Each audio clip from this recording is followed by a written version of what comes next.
Well, you were quick.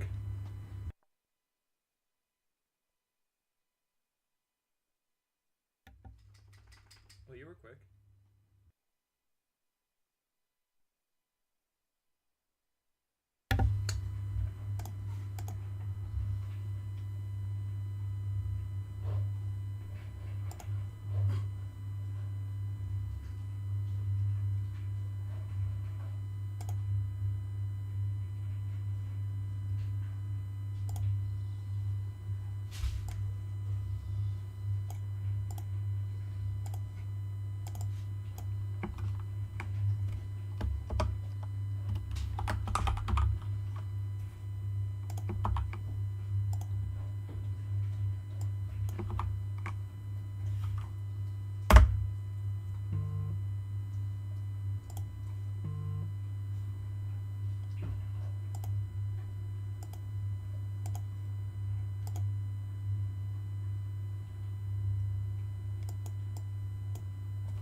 All right, should be better now.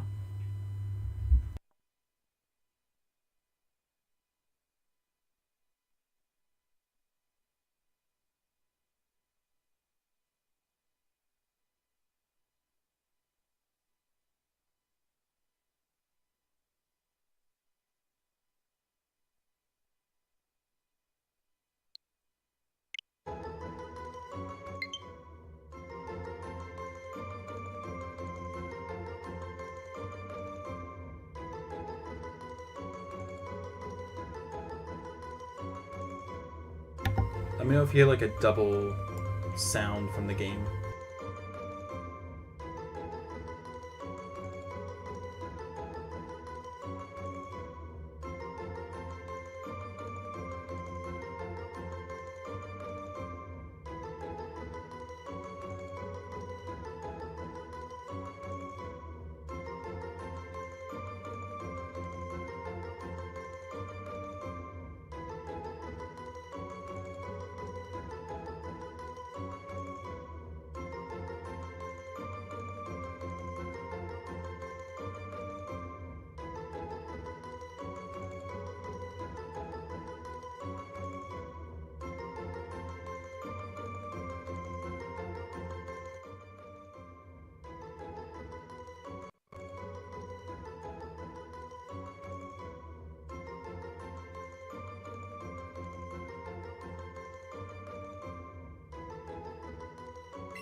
Oh, I was unmuted. You didn't see any of that.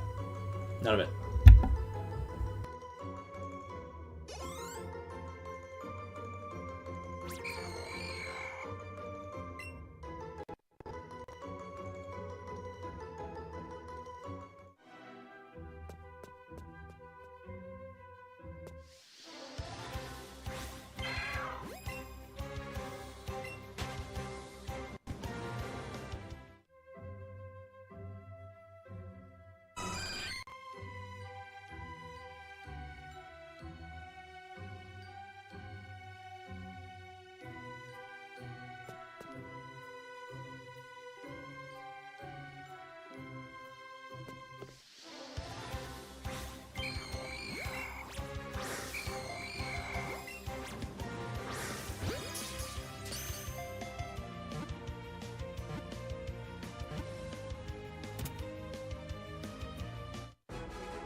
Hello. Welcome, welcome.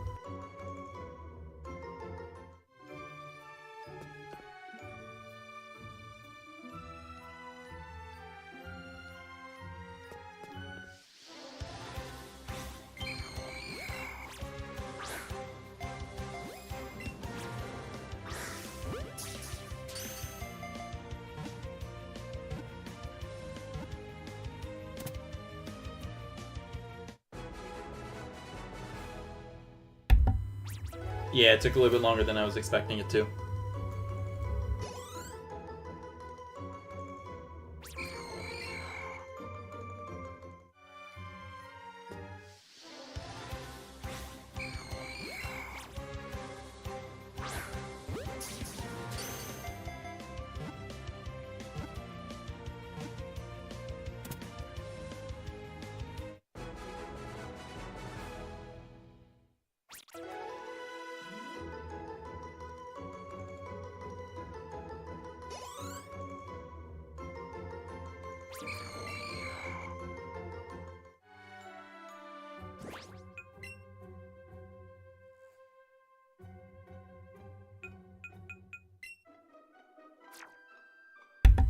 Yeah, I'm sure you saw shortly after you sent the picture.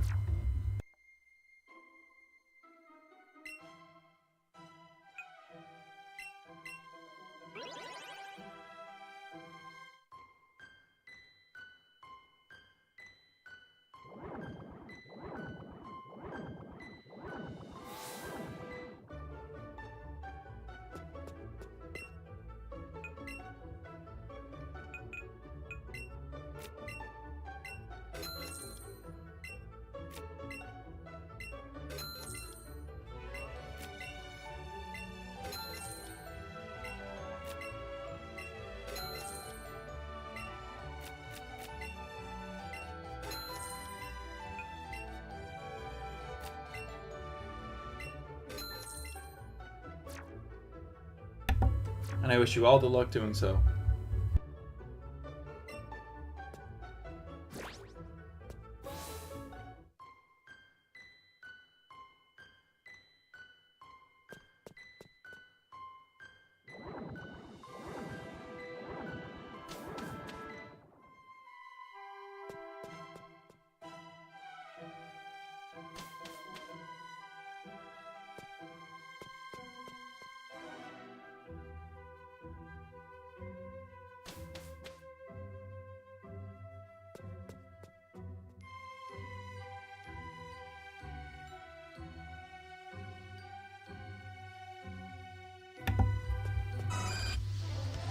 You're basically already at 1,000.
Everything sounds fine, right? It's not like double sounding or anything.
See, I've yet to play Sword or Shield, so I don't have any experience with the brilliant auras and stuff.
Yeah, it's 4 a.m. my time for the start, so I'm not going to be up for the beginning. I'll join in like 3 hours late.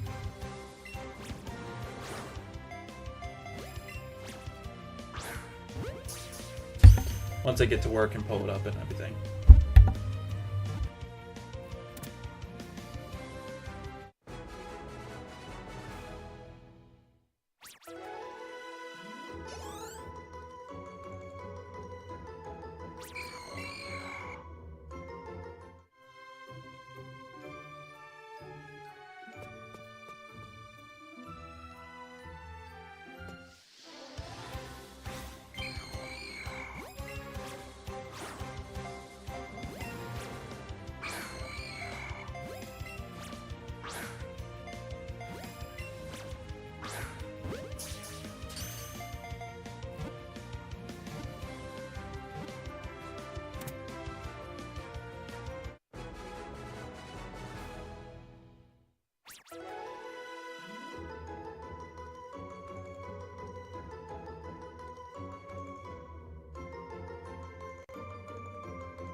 Yeah, I'll need one more, then I have 3, so that's all I need.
Personally, I think it's a good game. I've heard some people not like it, but I think it's a good game.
I gotcha. Well, preemptive good luck on the hunt.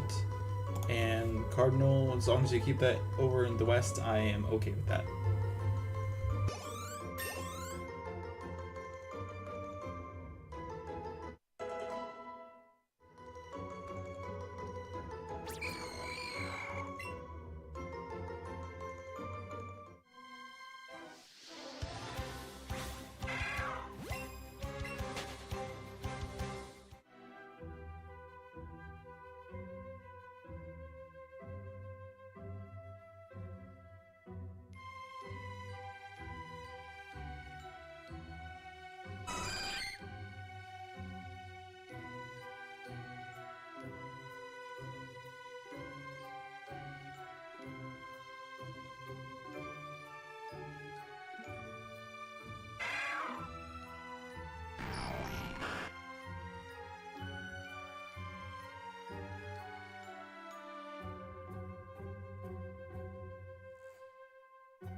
That was about to run.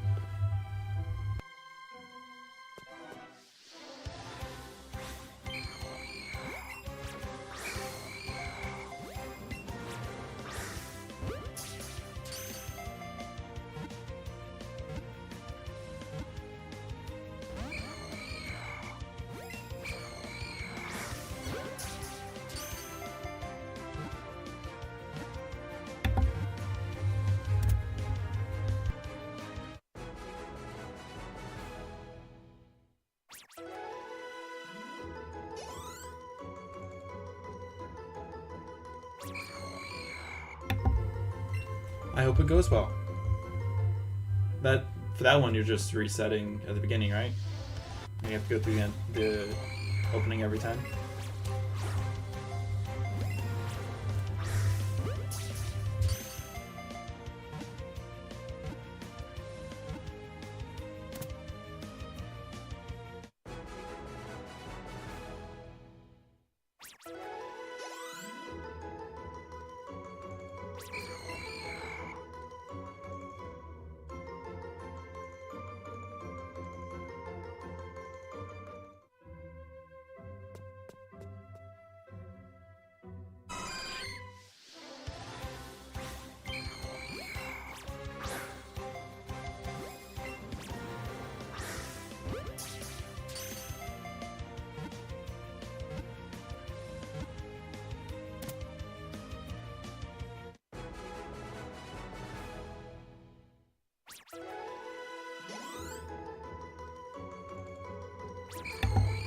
Gotcha. Eventually I'm going to be shiny hunting the starters in this, but not right now.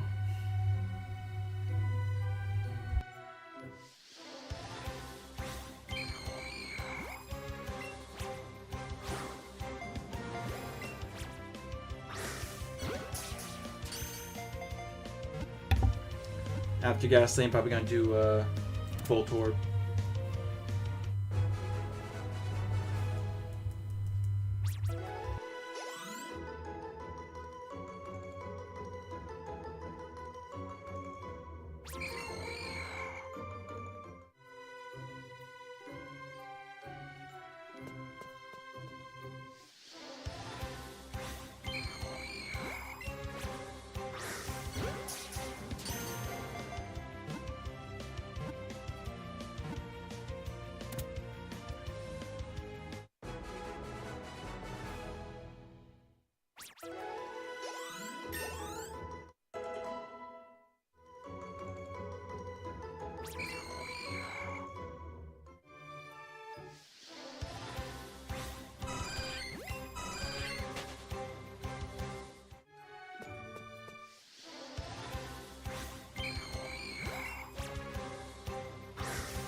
I really don't understand why the Pokeballs go all different directions sometimes.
You know, I agree.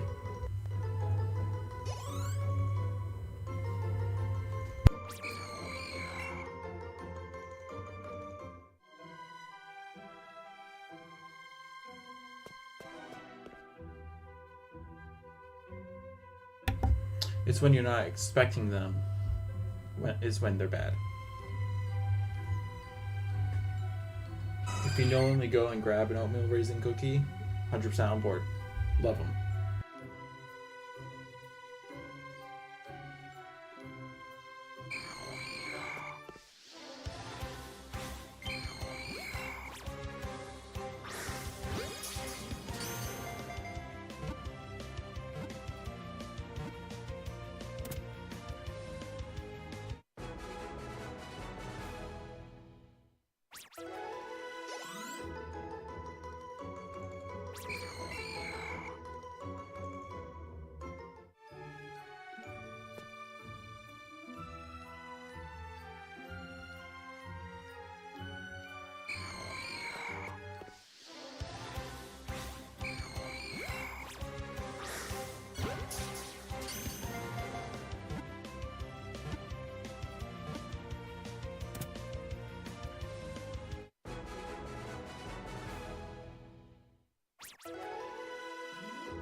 See, I've only played Black Ops 2, and that was only for maybe an hour or two. I'm just not really big into Call of Duty.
One of these days I'm gonna get my shiny Ghastly.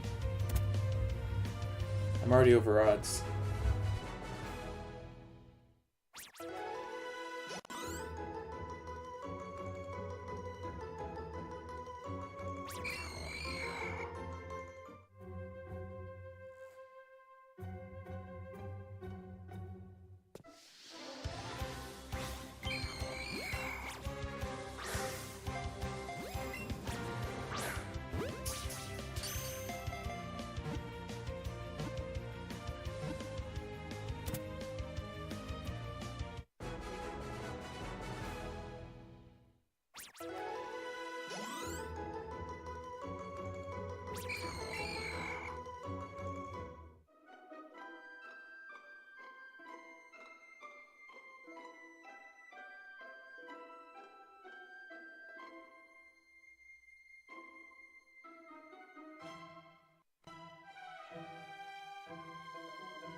I use a website called shinyhunt.com.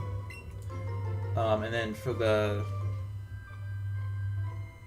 like the percentage, I just have a Google sheet going. I just type in how many encounters I've had, and it updates the formula.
Please? Maybe I just need to say please? Nope.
I like them.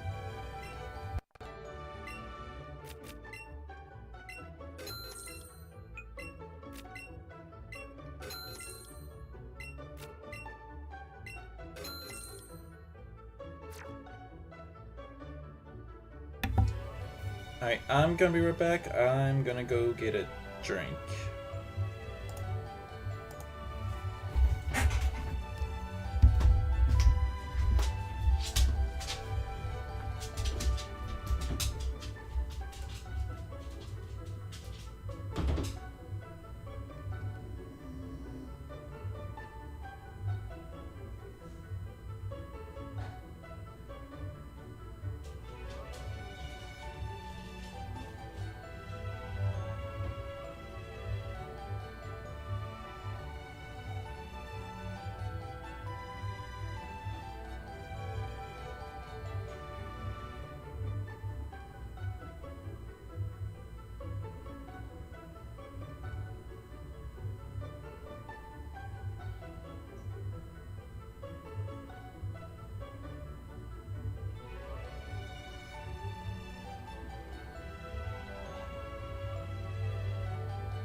And I'm back.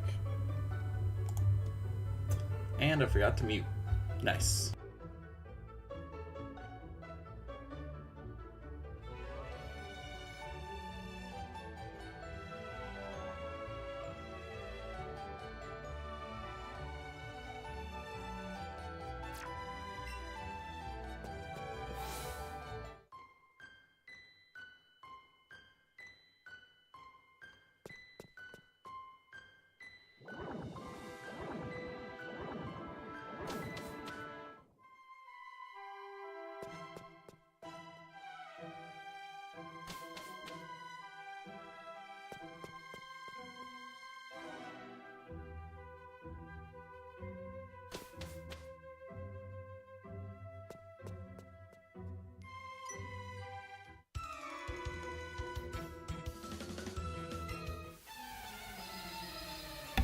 I got. I don't know what I'm going to do.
Drop the controller and scare the dog. Woo!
I got you. No worries.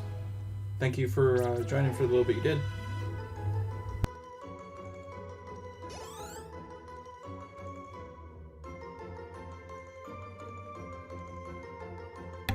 What's up, Demi?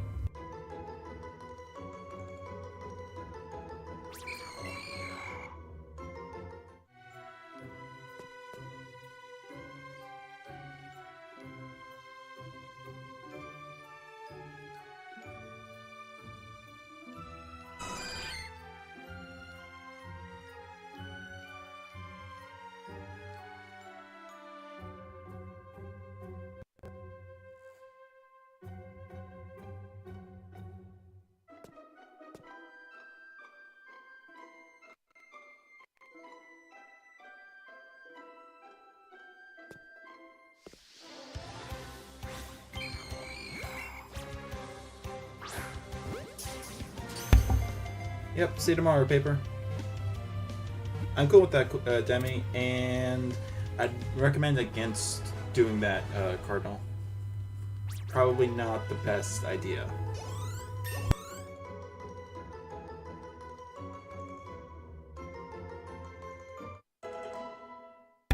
Especially when you put it out so you don't have any possible deniability.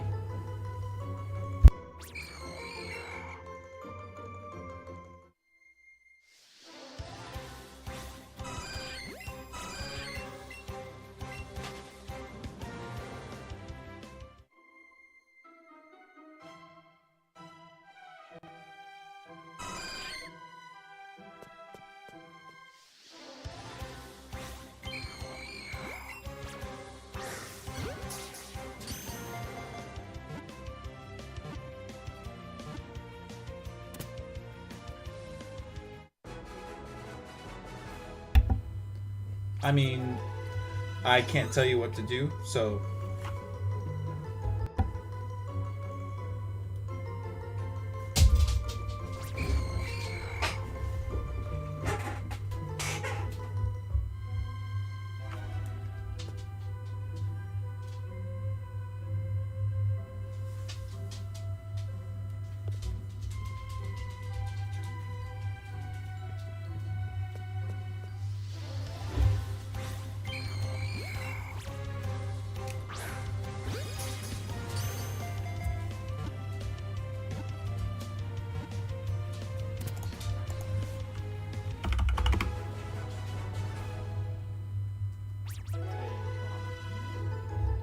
Nothing much, how are you? Good, alright.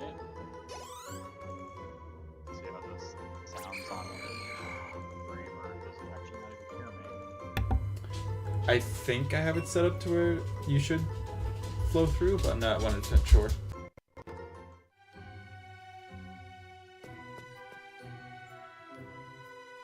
It might be a little low on my end, but I mean, it's not a big deal unless it's a big deal to you. No, you're loud and clear for me, so... Okay, cool. Cool. But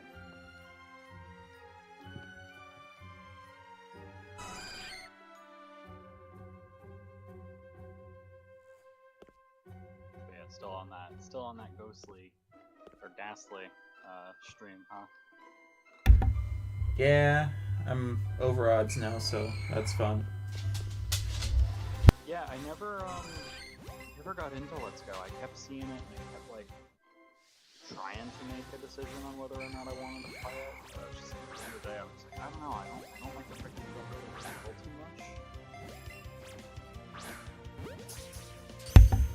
Yeah, you're only battling for the legendaries and Snorlax, and the rest is just the trainers. No kidding. Oh wow, I didn't realize. Okay. And for the legendaries and Snorlax, you have a 5-minute time limit on the battle. Whoa, really? Okay. Yeah. Like, what do you mean? Like, does the battle just end? So they run away. No. Oh god. that's terrible. Yeah. So Mewtwo and the birds come back. I don't think Snorlax does, but Snorlax is available in Cerulean Cave, so. Oh, just regularly. Yeah, that's right. It just kind of wanders. will say that I really enjoy the overworld encounters from what I have seen anyway, of Let's Go versus, like, say, Scarlet and Violet. I feel like Scarlet and Violet is just kind of, like, too much. I mean, I still love the game, but... Yeah, I think there's, like, a max of, I want to say, 10 Pokemon at once in Let's Go. So, yeah. It makes sense, though, for the world design. I kind of like how it is sort of open world, but not to the vast extent of Scarlet and Violet. But at the same time, Scarlet and Violet, it feels like there's so much area, but not a whole lot going on. If you know what I mean.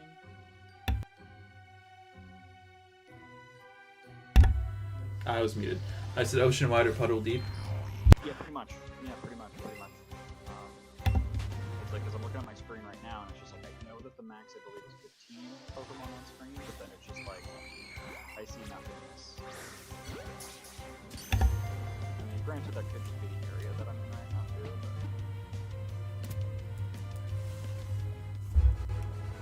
but... Nah, I think it's just the game. But yeah, I really enjoyed the game anyway, but still.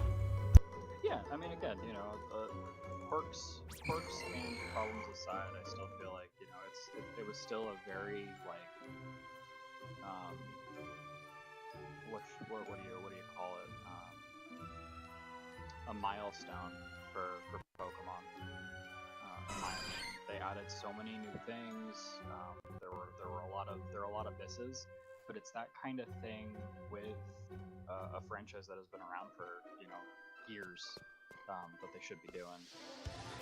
You know, they should be taking those risks and putting in, you know, things that people may like or may not like.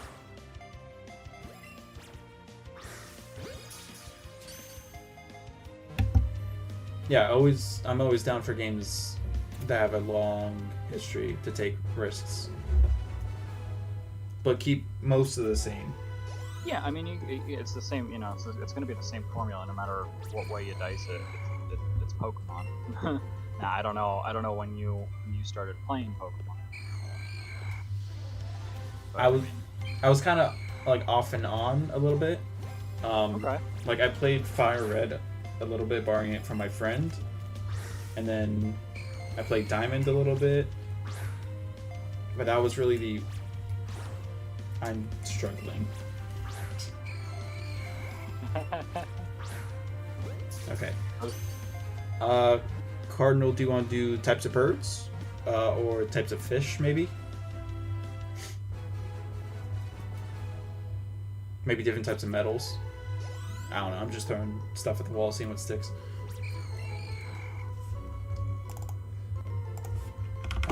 But yeah, so I played a little bit of Fire Red, a little bit of Diamond, played a little bit more of Y, but then it wasn't until really I got Arceus that I was like, I need to play a lot more. I gotcha. I don't know. I really like that it has been becoming more and more like, not as a faux pas to tell people that, like, you know, I know you're upper 20s, but like me being in my early 30s is just like, it's not really that big of like a, yeah, I play Pokemon, it's no big deal.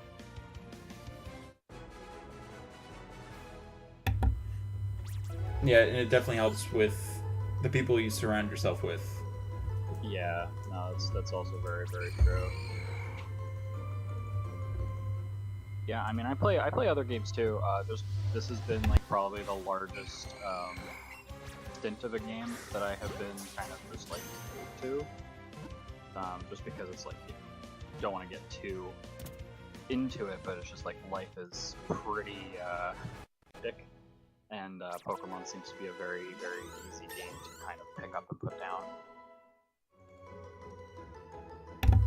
Yeah, for sure.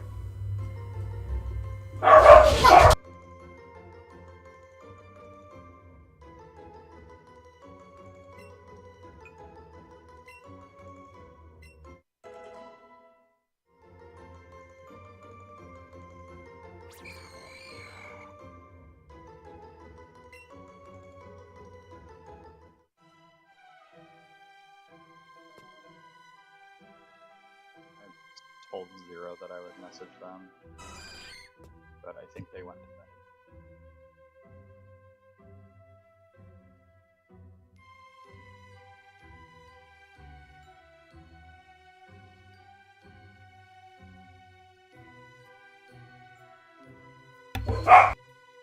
I went to start talking, and all my dogs started going off. Isn't that how it is? So, how did you guys find yourselves with 5 dogs? That is a question I must know.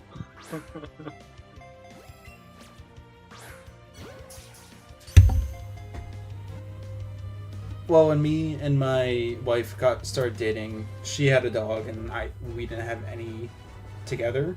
And then like a year after, almost a year after we started dating, we got 1 dog, and then a few months later we got a second dog, so it was 3 total.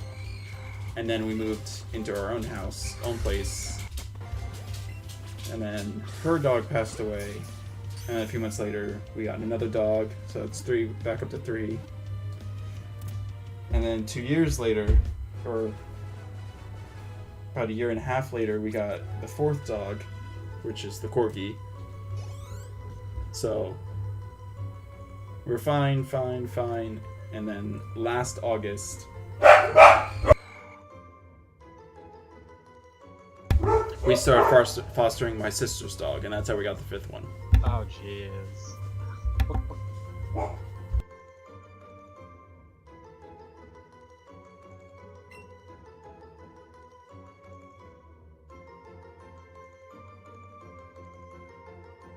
Yeah, growing up, I grew up in a house where we had a maximum of 3 dogs, and that was a lot because we also had 6 cats. So as soon as I moved out, I made it a conscious effort to live pet-free for a little while, and then I finally got 1 cat.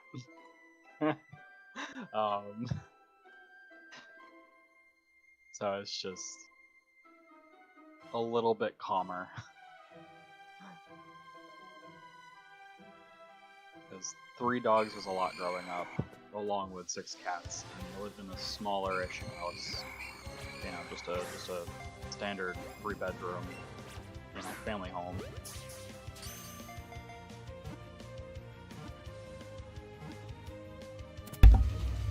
Yeah, the most we had at one point growing up was 2, so. Okay.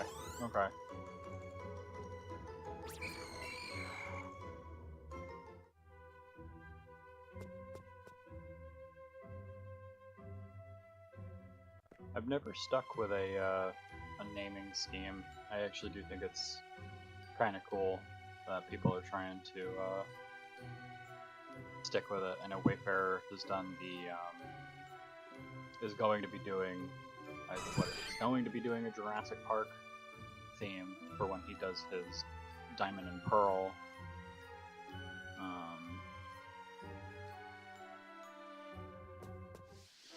And he's currently doing Westworld. I get so lost in the insanity that is chat that I actually can forget the theme of the SPQ. Well, to be fair, it's been a long time. That's true.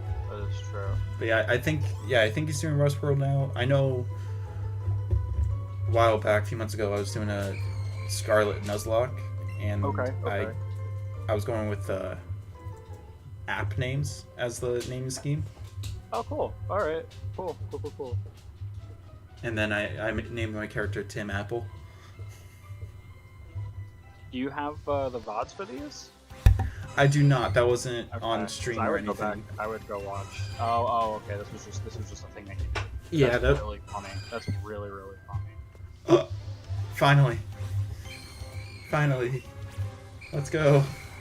Hey, the stream was a little delayed. That's quite a bit for this game. 336 or is it 337? It's more. I've been forgetting to update, I think. Never. encounters are subjective.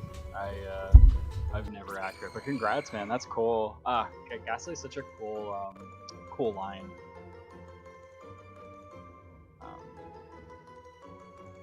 I really think that they did the ghost typing right in the first gen to get people hooked and wanting more. Yeah, only 3. Yeah, right. Only 3. Well, kind of a fourth, but not really. I mean, you had the weird specter of Marowak, but that really wasn't a Pokemon. Yeah. Oof. I don't like that curve of numbers. It's definitely going up exponentially. Oof. I don't like that for my next one. Who are you going after next? I was gonna go for Voltorb. Oh, okay. We were driving home from the store the other day, and my wife was like, "Why haven't you caught me a Voltorb yet?" I said I'd do it after Ghastly. So here we are. Yeah, Voltorb is a good shiny though. I actually like Cantonian and Hisuian. They're both really good.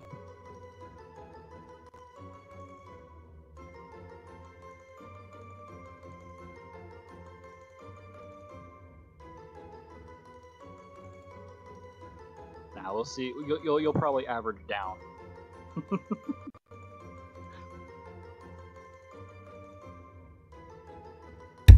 I'm hoping. Yeah, dude, congrats. That's cool.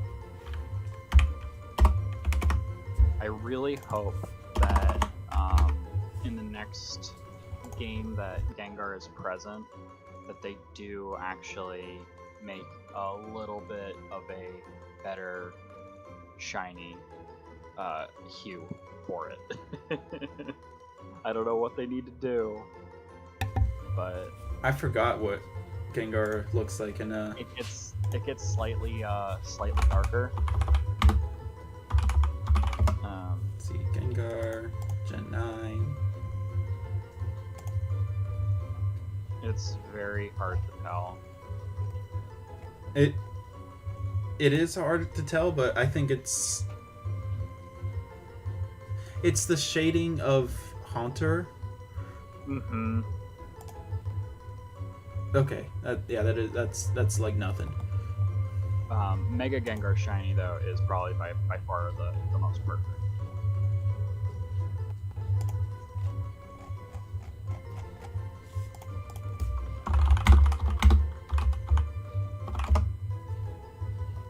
No, that looks exactly the same.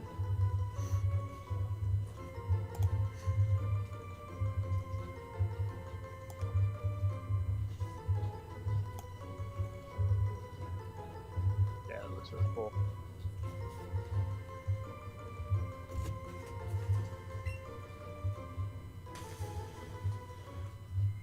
It's all white. Yeah, way out of left field for the Ghastly shinies. Mm-hmm.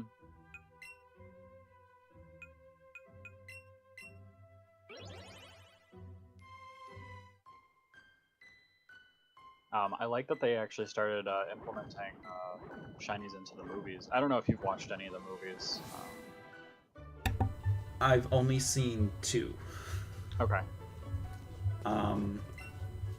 Was it the Return of Mew? Something. Mew and a tree and something. It's been years since I've seen it. Oh no, that's fine. And then Rise of Darkrai. That was a really good one. As far as Pokemon goes, that was a really good one. You get to see Darkrai's very, very skinny legs. Cursed legs. Yeah. I thought it was just a meme until I saw the movie, and I was just like, he actually does have legs. That's ridiculous.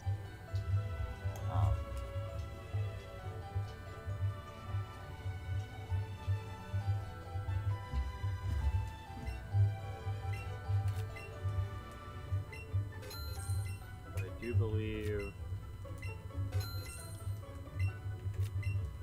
shiny Gengar gets its debut in the Volcanion movie.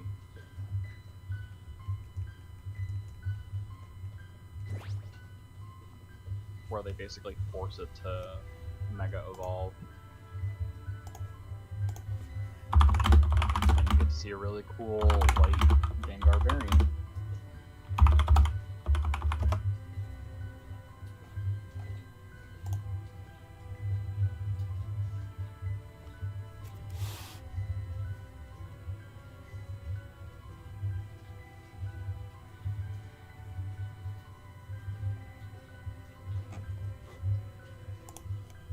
Where do you plan to hunt Voltorb? Probably the power plant. Okay, I didn't know if it spawned anywhere else or if you were gonna go for if they even have the Do they even have the stationary ones in Team Rocket's hideout? They do, but it'd just be easier to do a catch combo for them. Oh, for sure. For sure. Let's see. Yeah, they're only in the power plant as like a random spawn. That's better anyway then.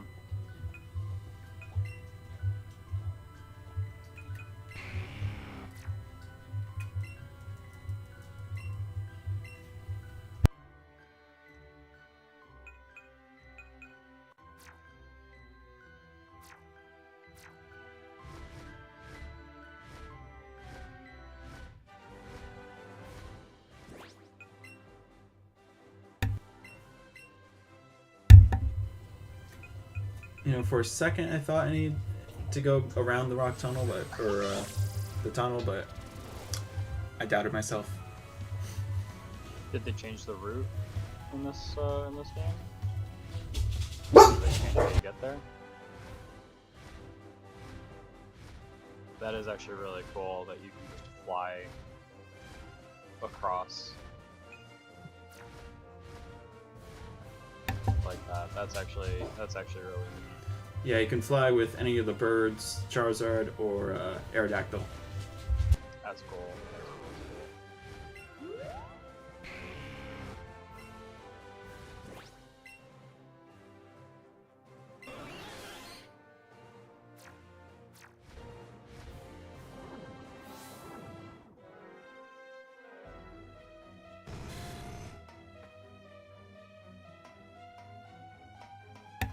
Immediately, all the Magnemites.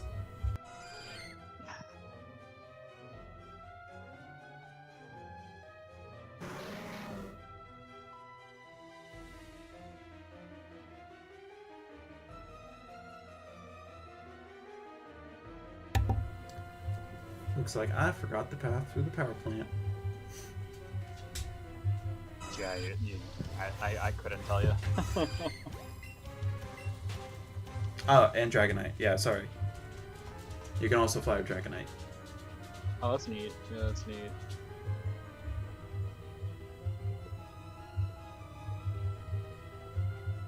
Probably be on the back of like a Zapdos or something.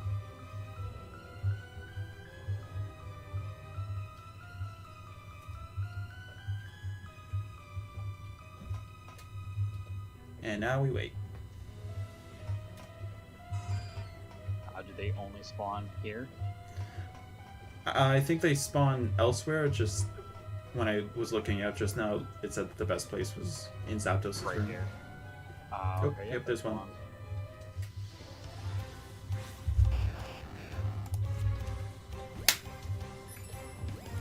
Oh, nope, nope.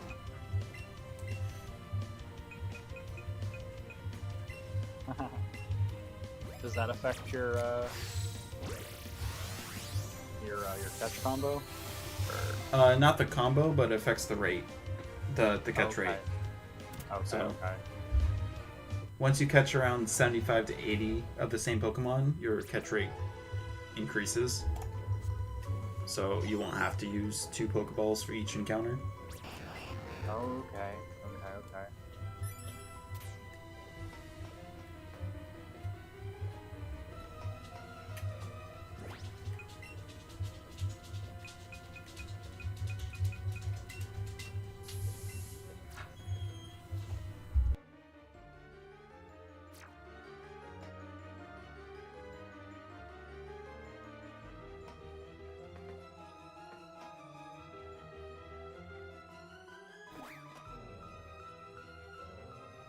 There are a lot more Pokemon here than there were in oh, I'm drawing a blank on the name. Lavender Town, I mean.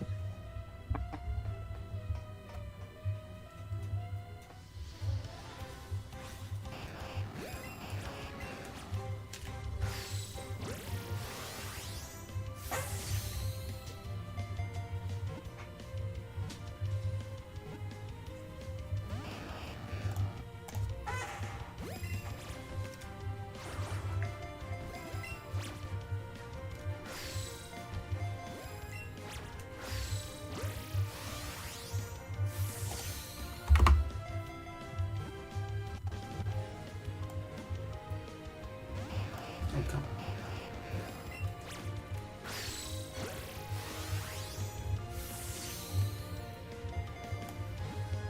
I guess Voltor isn't going to be as easy as Gastlys. Not yet. In due time. Is this how they all are until you get your catch combo up? Not the catch combo, just as Catch rate? Yeah, the catch rate. Oh, come on.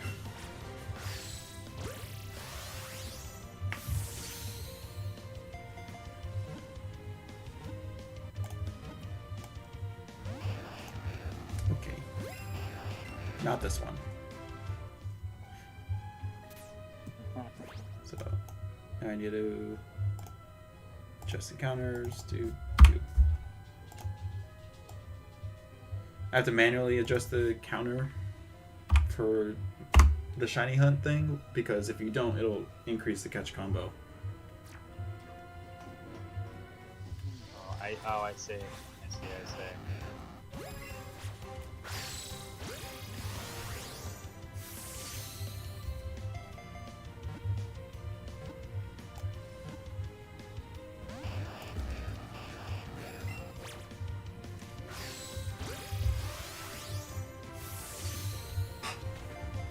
Glad I have 500 Pokeballs. Yeah.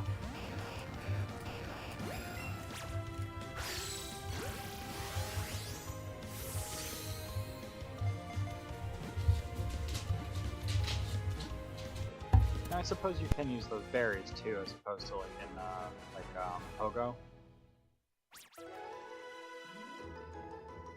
Like there are other berries that actually increase your ability to catch the Pokemon in Let's Go, or was that actually just a Pokemon Go thing? No, there's all 3 of the berries, the brass berries, Okay. the pineapple, and the banab. Okay, okay. And then they have silver and gold variants as well. Yeah. Okay, so this game really was kind of a title that launches side by side yeah. Yeah, this was like trying to get all the just Pokemon Go players into more mainline Pokemon. Yeah. Yeah, I played up until I could get Melting, and then I stopped playing Pokemon Go. That's fair.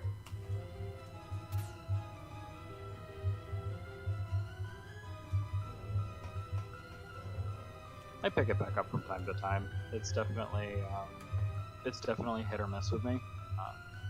There will be times where I will play it pretty frequently, but honestly, it's just like I'm not. I don't know. It doesn't. It's not the game for me.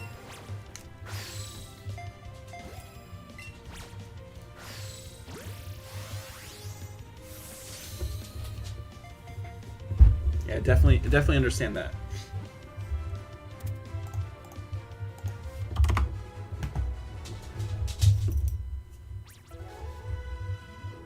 But I am glad for the people that do enjoy it, because it's just again, like at the end of the day, it's just Pokemon. Yeah. And there was a time when it was hard for us to be playing it, and then we started doing like the online raids. Okay. And that really boosted our enjoyment of it, because we were actually able to fight the 4 or 5 star gyms. Oh yes, yeah, I've never even done that. I got invited to what is that one Pokemon called? It's a clown. Mr. Mime? No, no. The Cephalon. Oh, okay. And a buddy of mine invited me to that, and I'm like, I've never done a raid before. And with their help and like me being present, we were able to. I was able to catch it. But other than that, I've not done. I don't think I've done any gyms. Okay, that's not true. I've never done like any like raid gyms or anything like that. But I have had like my little team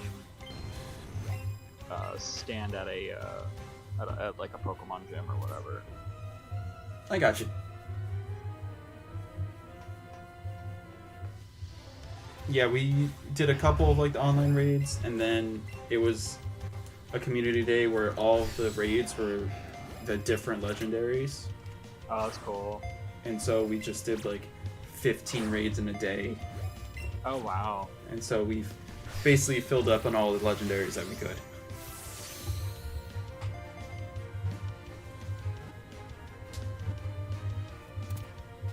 Yeah, I think I've only. I don't know. Does that require putting money towards it? For what we did, I think that day, no, because since it was like a community day, they were giving out raid passes. Okay. But normally, you would, if you want to do more than one a day, you would have to pay to buy more. I gotcha. I think that's actually one of my biggest deterrents. But needless to say that I did put, like, in the beginning stage of Pokemon Go when it first came out, of course I, like, put a little bit of money towards it. Yeah, but it sure. was only to get more bag space, I believe. Yeah, I had a coworker who lived on a gym, basically. Oh, nice. So this was like 4 years after the game came out, and she just had like 2,500 sword space each. Jeez. And like 1,500 Ultra Balls. That's insane. That is insane. See, I live right on a Pokestop, but like, man, my bag keeps getting full. Yeah, I live like 5 minutes away from my closest one. By car. So I can't really walk there. Yeah, that's such a bummer. See, that was actually one of the best. Wow. I mean, again, end of the day, we were still in a pandemic, but I was about to say, like, that was like one of the best things about the pandemic was being able to just play Pokemon Go from your home. Oh yeah, without, because the radius expanded. Yeah. Yeah, during that, we were living with my now mother-in-law, and she lives right around a few Pokestops. So we were just cashing in. Yeah, it was swimming. And then we drove 2 minutes, and we were within range of 4 at once. Oh, jeez. Yeah, it was actually kind of funny when the game first came out. I totally leaned into what they were trying to promote and, like, you know, be active, be healthy. I actually was able to afford a brand new bike at the time, and I was like, you know, let's play Pokemon and go on bike rides. And then I realized the area that I lived in. I was just like, man, I have to still drive to, like, bring my bike to a place that isn't, like, you know, I'm not gonna get sideswiped by a car. Yeah.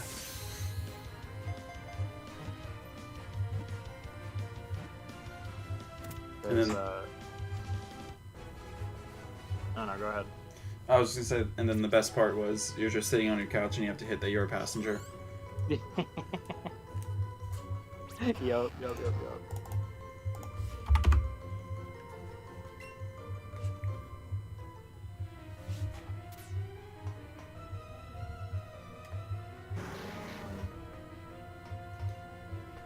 Those first few months after Pokemon Go came out were a different time. They really were. It's actually kind of crazy to look back at it. The closest to world peace we're ever gonna get to, unless you're on a different team. Yeah. Yeah.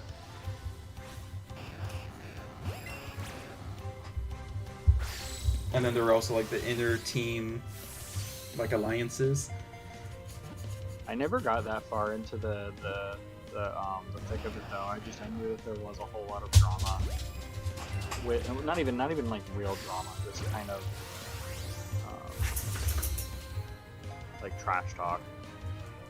But I never kind of got into it, so I never really understood the infighting. Is I'm assuming what you're talking about? Yeah. That's kind of crazy. No, I didn't know that. Yeah, for the most part, it was Mystic and Instinct versus Valor. Oh, okay.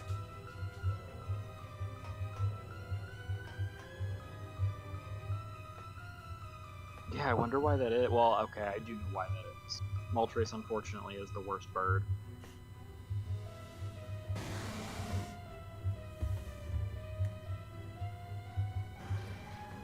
Type-wise, of course. Yeah.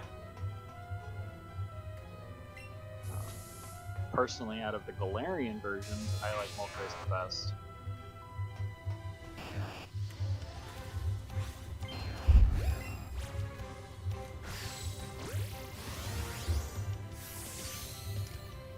I can't recall any of the Galarian ones off the top of my head, like what they look like. Moltres looks kind of like a angry, black and pinkish version of what Moltres normally looks like. Okay. Okay.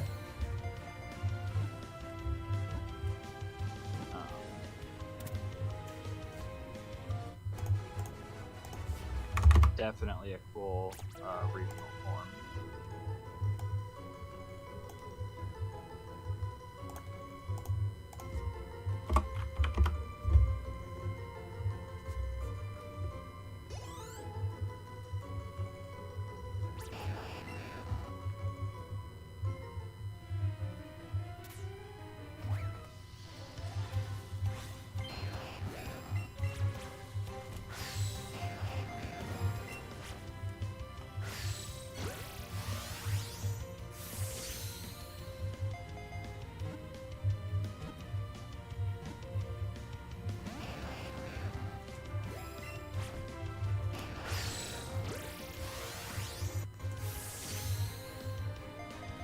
I haven't played TF2 in years, Cardinal.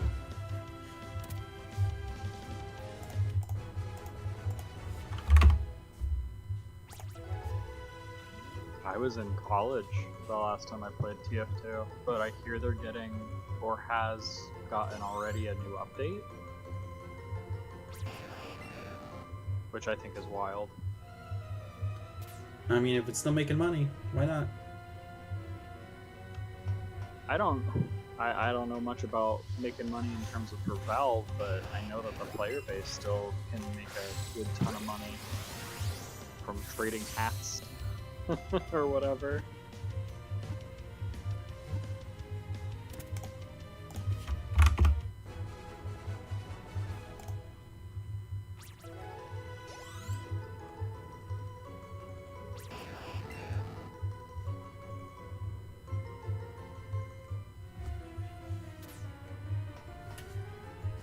Alright, I'm gonna be back in one moment. Just gonna open the door for the dogs.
Alright, let's hope they don't bark. Immediately starts barking. I wouldn't put it past them. I wish they would understand that they could be outside for as long as they want. If they... Case in point, they bark. Yeah.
Okay.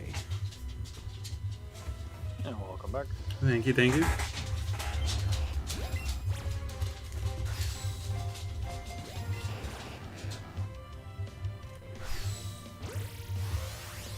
Oh, I'm gonna get so annoyed with Voltorb. It is different than Ghastly then, or is it just...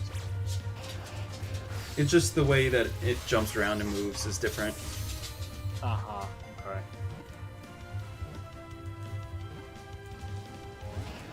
Okay, time to run away.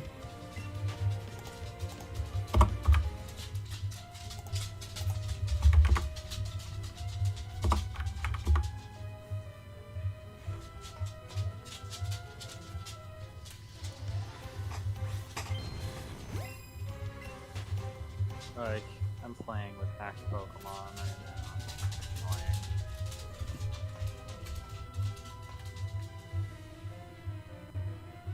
Nothing more game breaking than seeing somebody have like a Pokemon name www. Blank.com. Yeah, whatever website here. Yeah. Yeah, I wouldn't have said the website. Hey, free advertising, why not? Yeah, no way. Not to that, that's terrible. If you want to hack your Pokemon, that's fine. I'll do it for you for free.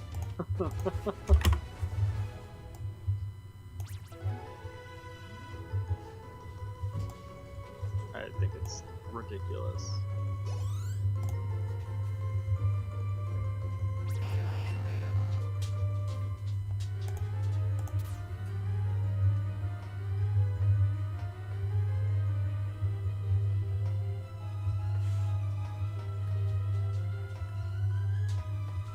Some people will pay for anything. You just have to find the right demographic. I think it's crazy. I feel like a lot of people that do pay for it are the ones that just have access to, you know, mom and dad's credit card and are young kids.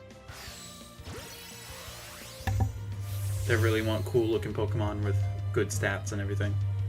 And they don't wanna put in the minimal effort that you have to put in Scarlet to obtain them. Like, I swear, if you're not going for, like, a, you know, I don't know, weird Pokemon, like, you know, the four house, or 4 family household, or 3 segmented Dunsparce, it's really not going to take you a long time to get the shiny that you're looking for.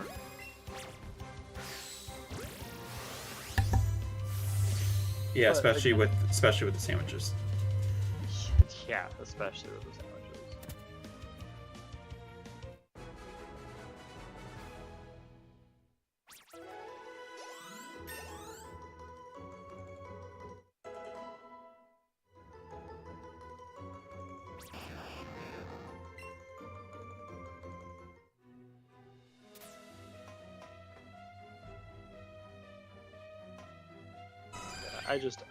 the only thing I disagree with is the predatorial, like, aspect behind it.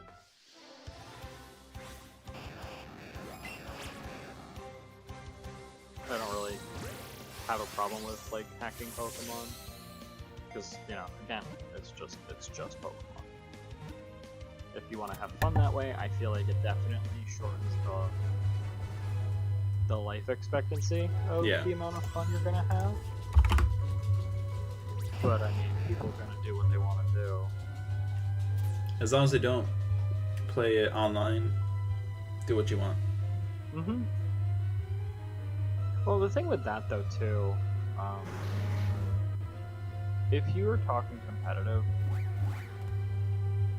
see, I could go either way with it, honestly. But if you're talking competitive, and if you're talking like you want to compete, I don't necessarily think hacking a Pokemon in is terrible. Just because if you're really playing the game to play the game, you're playing it completely fair. It is, you know, a legit, you know, Pokemon with its the right stats or whatever. Fine. Because honestly, they have done a lot of really good quality of life improvements with breeding and all that other stuff, but it still takes a good amount of time to make a team. That's fair, yeah. And if you want to play,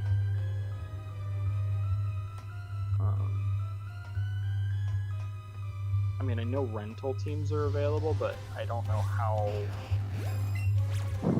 how easy those are to acquire the codes for. Because, like, you know, somebody who made a team had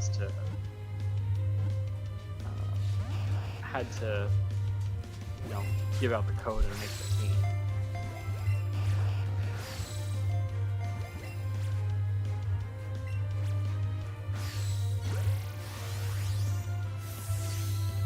Yeah, so somebody had to do the work for that. Yeah, somebody had to do the work. But I could make a full team, I don't know, probably about an hour or two if I had access to PK Hex. And I could make a completely legit team and just play the game. I mean, because again, that's basically what Showdown is. I don't know how into competitive scene you are, by the way. Like, I'm not whatsoever. I don't really compete at all. I don't compete, period.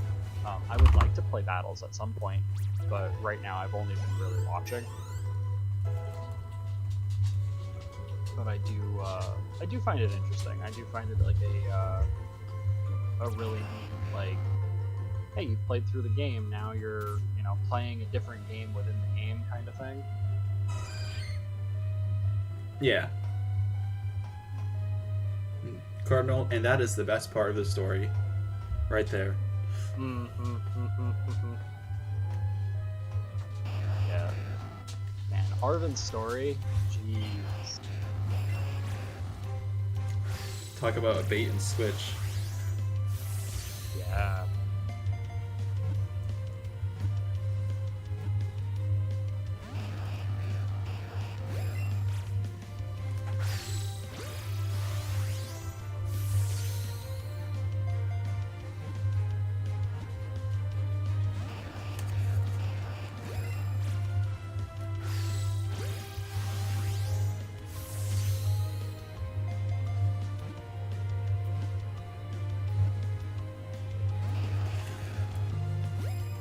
No. What happened? Chain broke. Oh no. And I was about to press B to run away anyway. Oh, okay. Damn. That's okay. It's okay. I'm not crying.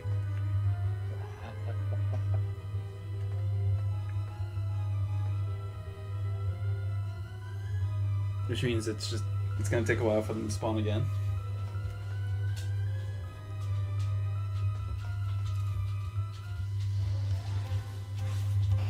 Yeah, there's one.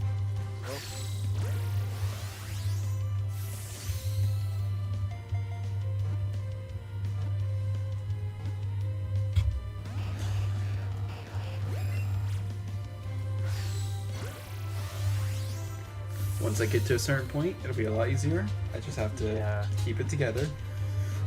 Until then. Uh-huh. I don't like that they run away.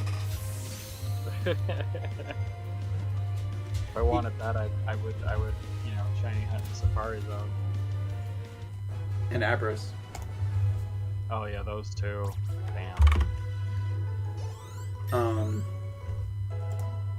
I was about to say something, and then it just left. Yeah, I hate that.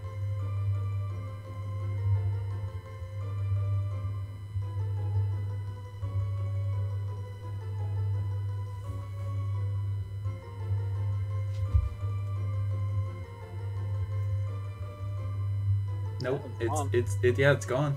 It's gone. Dude, I hate when that happens.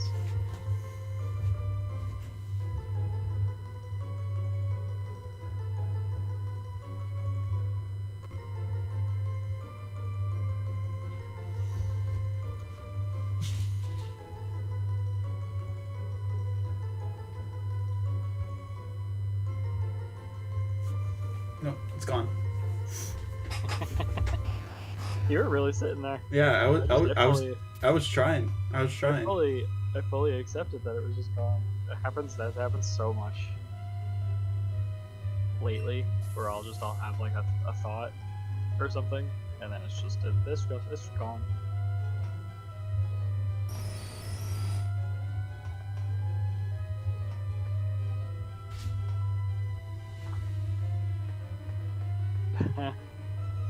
I'm still trying to think of it while I'm running around. Maybe it'll come back. We're talking about Voltorb. We're talking about it running away. Yeah, it had something to do with running away. I just forget what it was. We're talking about Abra. Talking about Safari Zone.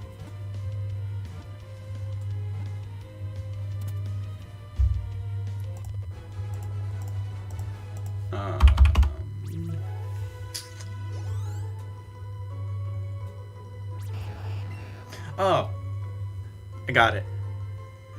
What I was going to say was that every Pokemon has like a tell that you can see when they're about to run away. That's terrible. I mean, I guess it's a good thing. Like, does that give you the chance to do? Yes, so it's whenever they do like an attack animation, but the ring doesn't disappear, that means they're about to run away. Okay. So you can still throw a ball while they're attacking with that. You can catch them whenever they have the ring on them. Mm-hmm. But normally what you do is you throw and then you try, if it hits, you try and get it. And then if it doesn't catch, you would just mash the B button to get out of the fight. Get out of the encounter. Okay. I know, because if they run away, that breaks your catch combo? Yep. So breaking the catch combo is done by the Pokemon running away. Yes. Or you catch something else. Right. Yeah. Or there's 2 ways to do it. You restart the game. Okay, yeah. So saving and quitting. Yeah. That's it.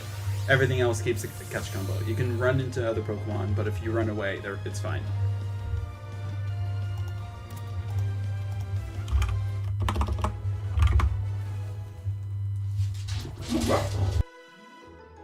I feel like that's similar to other games that have chaining in them.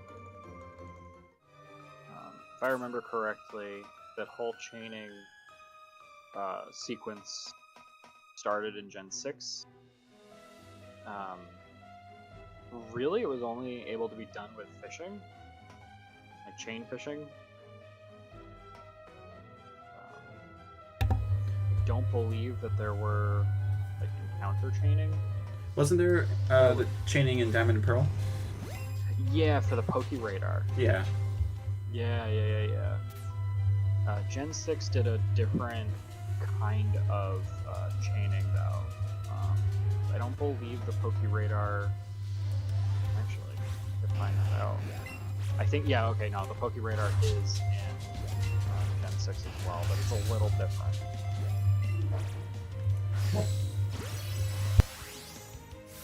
Gen 4 then, I guess, started.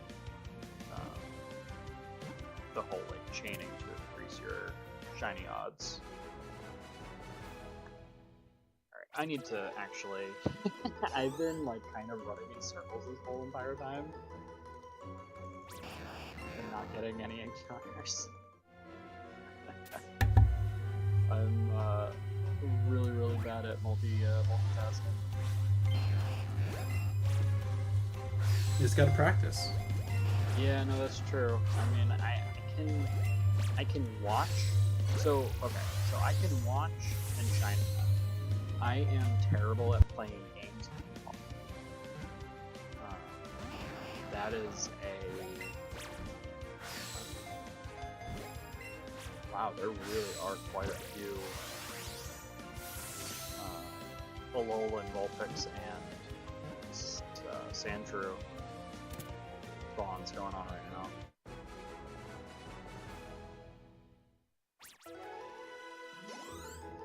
Ooh. And of course, I am attracted to the Smeargle.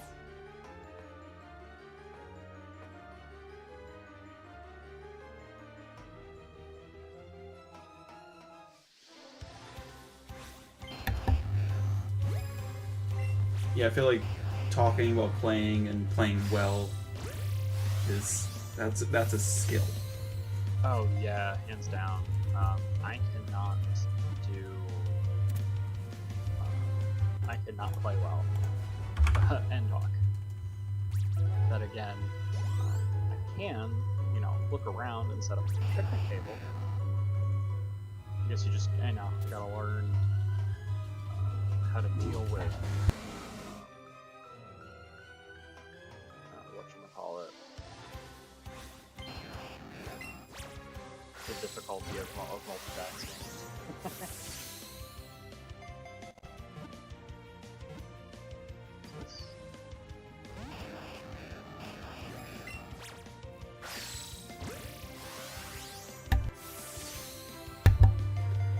Yeah, I think I can play Pokemon while talking. I could probably play Minecraft and stuff like while talking. I don't think I could play something like Overwatch or TF2 or something while talking. No, I definitely could not.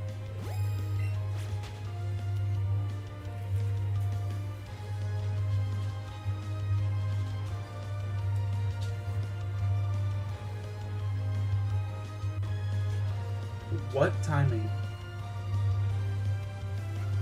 Oh. What timing? I I can talk while playing, that's fine. I can play Pokemon while playing.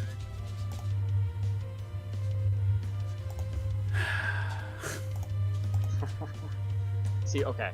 I can 100% say that I can play the older Pokemon games with more distractions being around, because honestly in those, all I'm doing is going left and right on the D-pad with occasional reapplying health. With what seems to be Let's Go and Scarlet and Violet, they take a little bit more focus, for sure.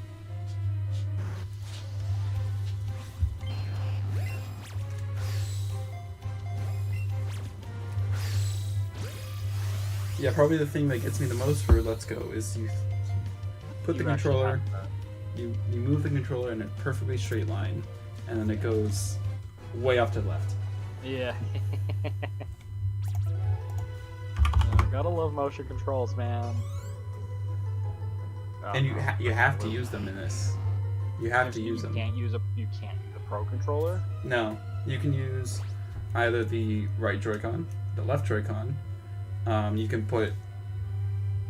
can use the Switch in handheld mode, but even that you have to move around and press A. Oh no! It's God, gyro control. Yeah, or there's the Pokeball Plus or whatever it is. Yeah. Okay. Where it's the same thing as a Joy-Con. It's the motion throwing. Wow. But at least with that, you get a free Mew. Oh yeah, that's right. That's right. That's the only way you get Mew in Let's Go. It's a $60 Mew. Yeah.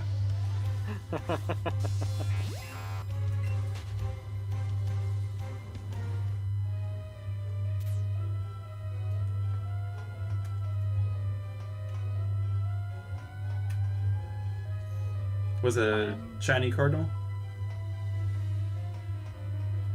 Once again, I haven't played Sword and Shield, so I don't know much about the Brilliant Auras.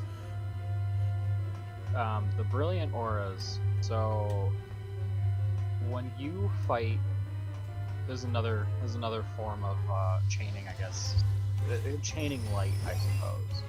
When you fight 100 Pokemon of any specific species, you fight 100 of those, you increase the max rate of Brilliant spawns to like 3%, and then Brilliant spawns, I believe, are guaranteed to have, I don't know the exact number of Eevee, not EVs, IVs, but they're guaranteed to have perfect IVs, and their chance to be shiny is greater than a regular encounter. You can increase your shiny odds further by fighting 500 of the same species, but it does not increase your Brilliant spawn past that 3% increase. Oof. It's a lot more math.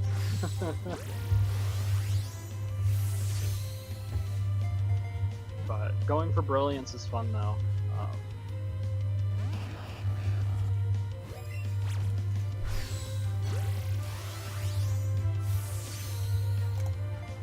But to kind of go off the coattails of the suspense factor, yeah, I get it.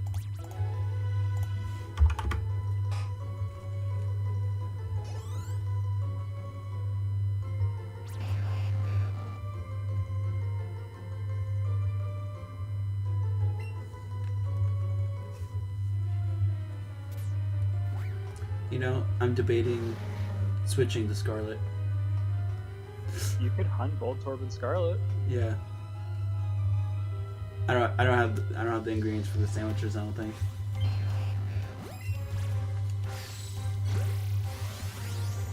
Iced tea is good.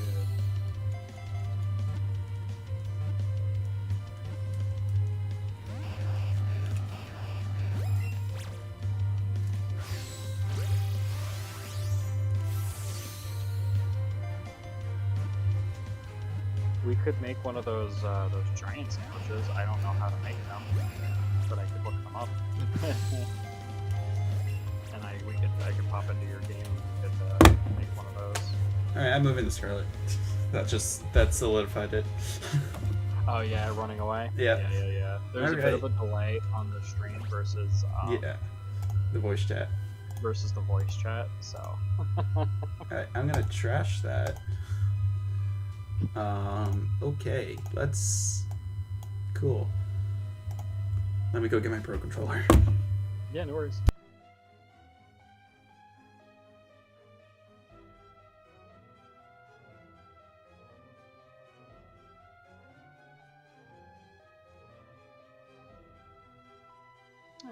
No.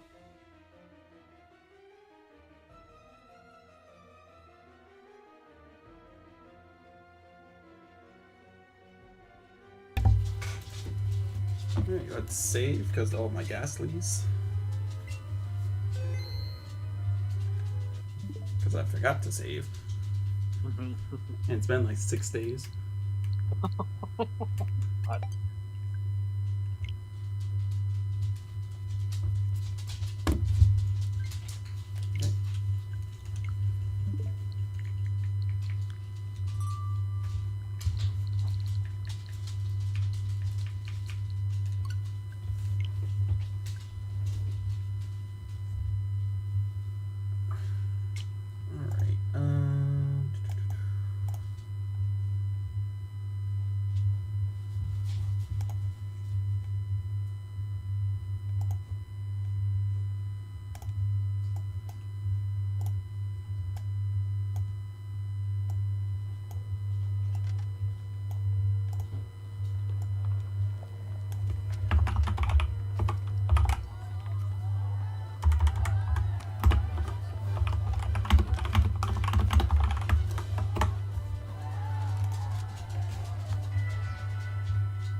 Okay. What a... Immediately into battle.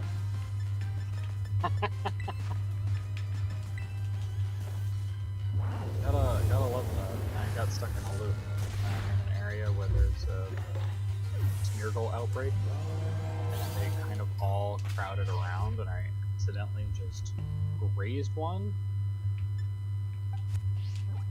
and it was just non-stop, like, this one wants to battle, this one wants to battle.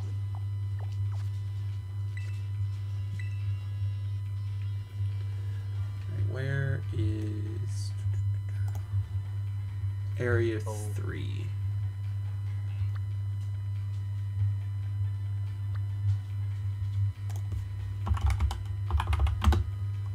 Isn't that south of, oh no, right there again.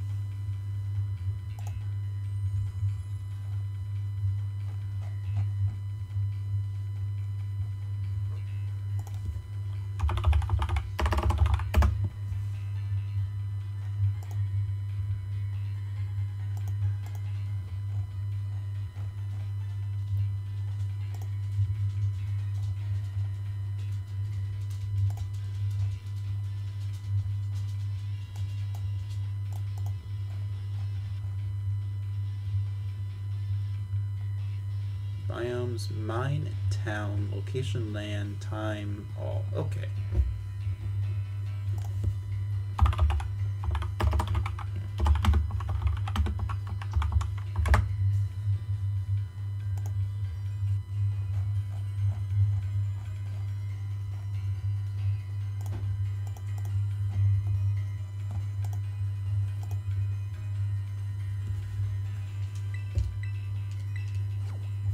Alright, let's see if I have the ingredients. Yeah, and if not, don't be afraid to ask.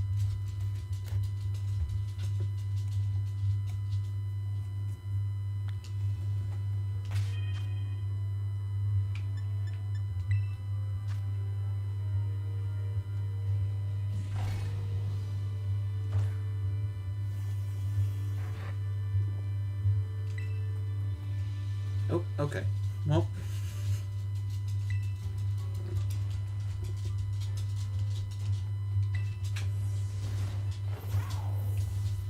That was a quick end to that.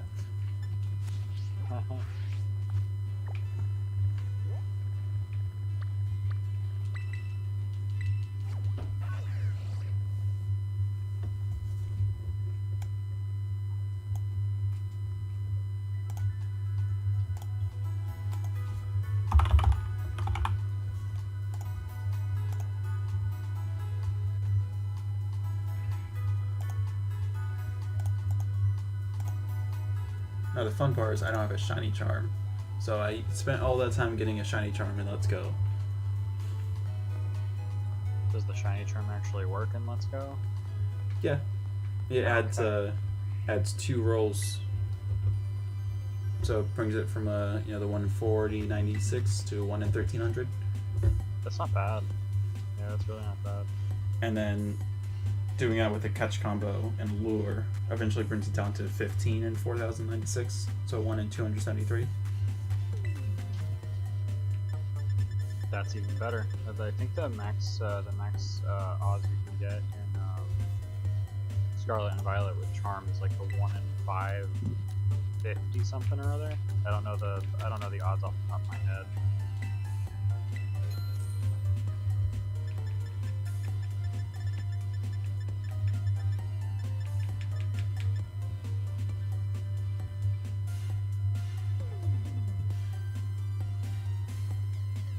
Is there onion and red onion, or is red onion just onion? There is an onion as well. Prosciutto.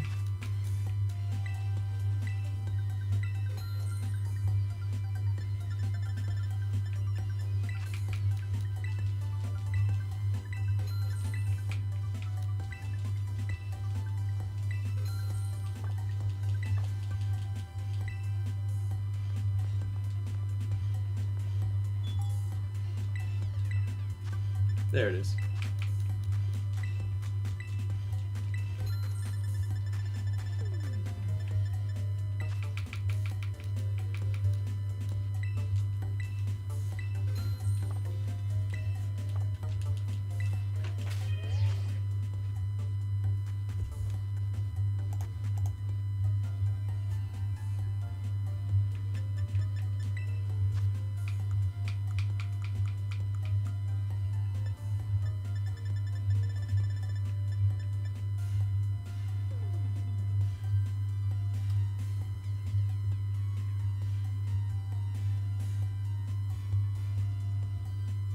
Alright, so I have a sweet, sour, and spicy.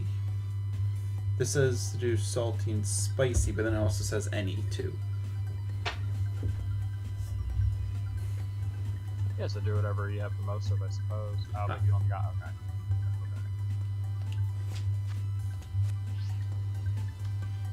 Should probably do some terror raids to get more. Yeah, hey, I'm down if you need a second. I know that there's an event going on that gives a chance for some of the Herba Mystica.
Oh. I was about to go find where I could get some Voltorbs, and here are the two. Alright, let's start with this sandwich.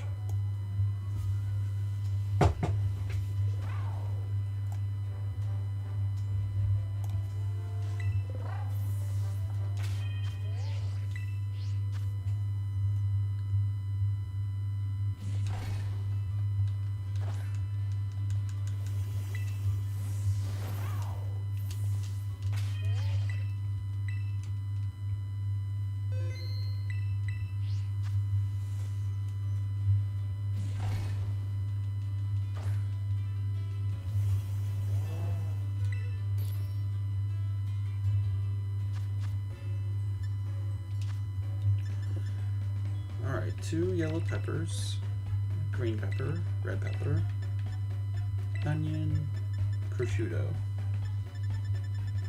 and then spicy, and I guess sour.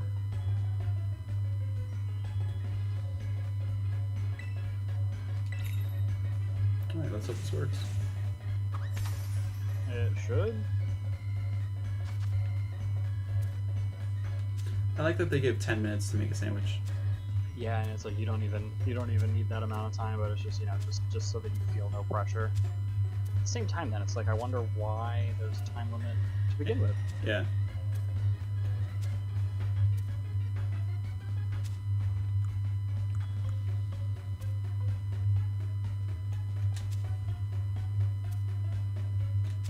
Also, one sandwich itself.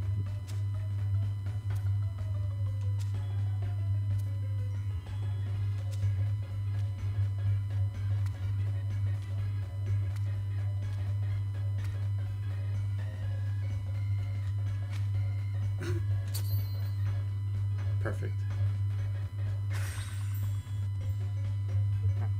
Very risky with that top piece of bread there. I want it to be open face.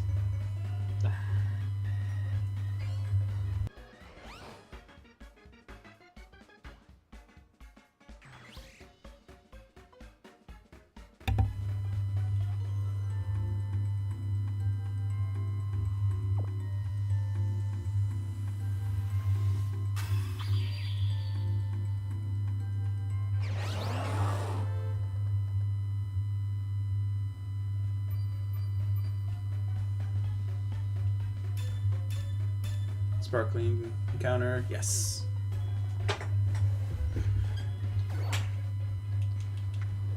Let's go.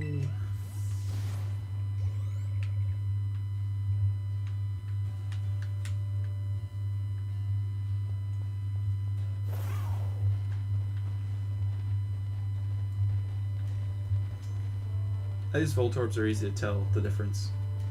Yeah. Yeah, for sure.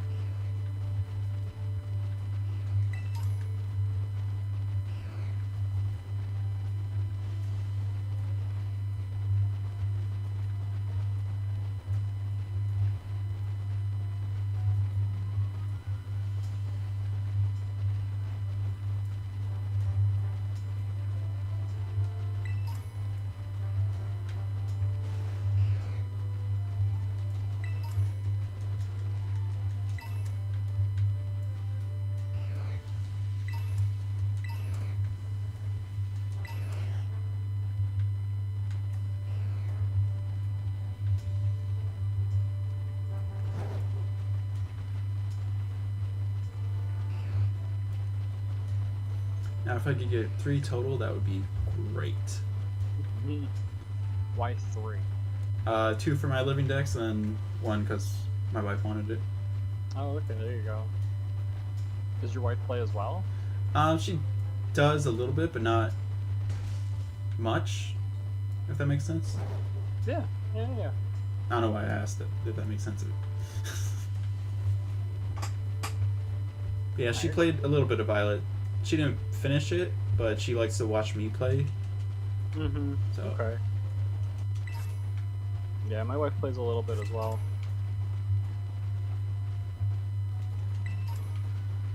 Definitely not to my extent, because I'm fucking insane. But she does like it.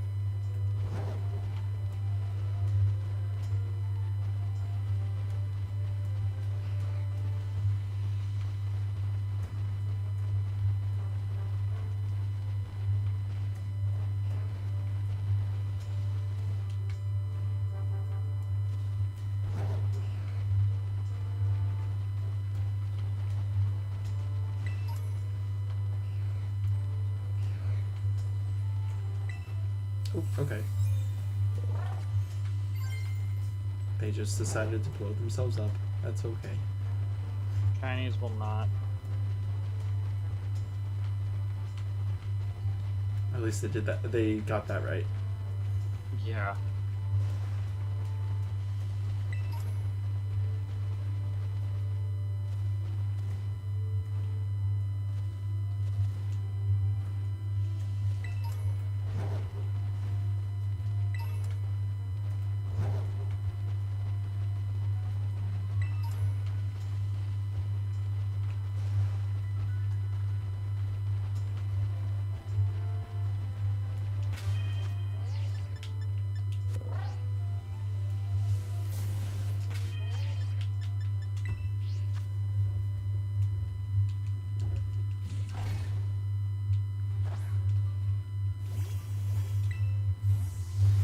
I don't even know how to quantify encounters with this method. I went. See, it's funny. When I'm hunting in Scarlet and Violet, I just don't. I'm just gonna keep clicking while I'm doing this.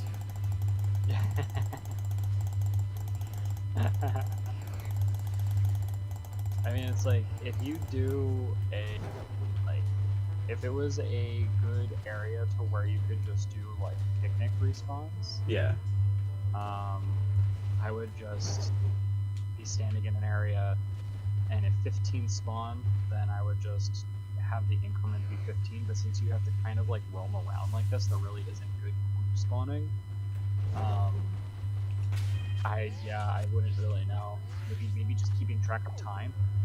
Yeah, I started a little late, but Yeah. oh, I'm so sorry.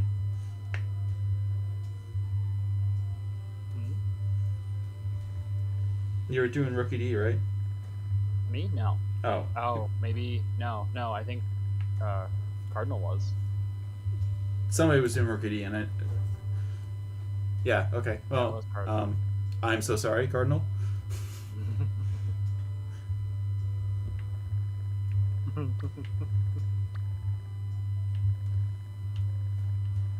I can go for the outside break. Oh, that's nice. Haunter, nice.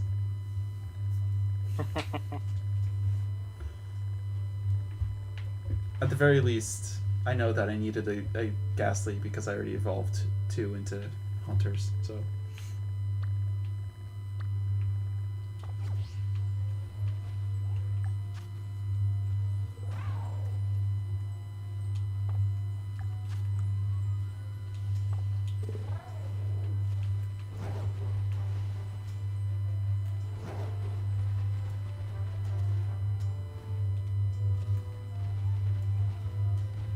I'm gonna be honest, there's a bunch...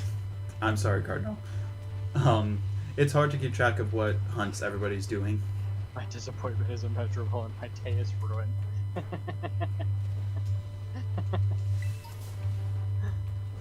That's funny. You know, in honor of you, I won't go to that mouse outbreak. I'll just let it go.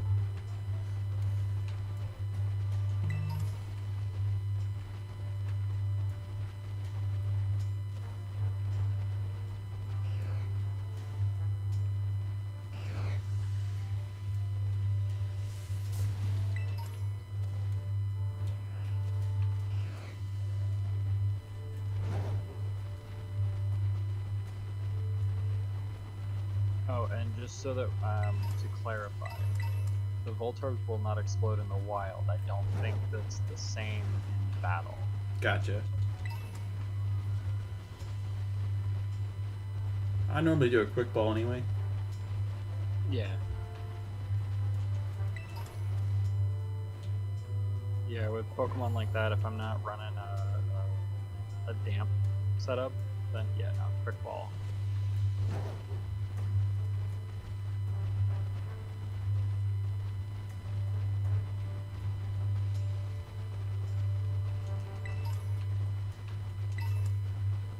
Because I'm pretty sure Voltorb's catch rate really isn't that bad.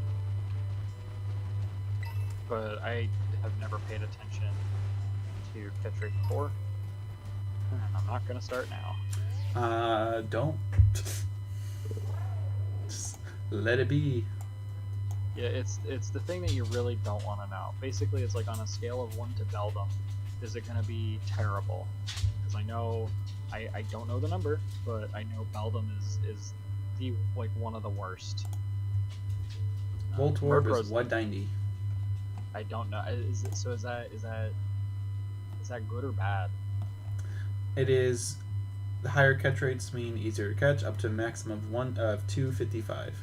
Oh, dude. Okay, yeah, that's phenomenal. So it says like a 35.2% at full health with Pokeball. That's actually really good. Yeah, I think I'm in the clear, but I don't want to Yeah, get my hopes you're- up.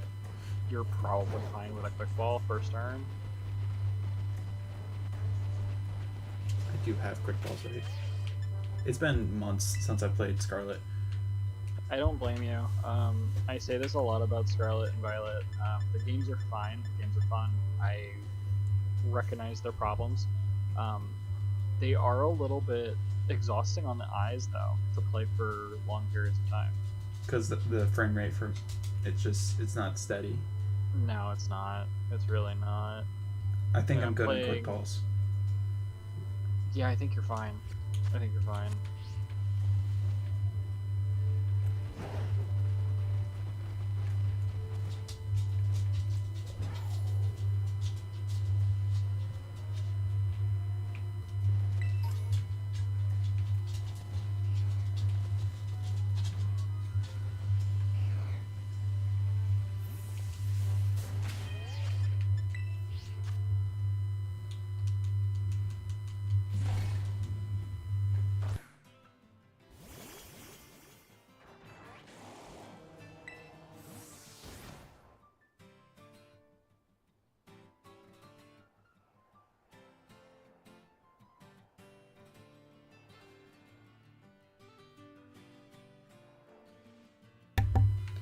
I think I found a decent place to do picnic resets.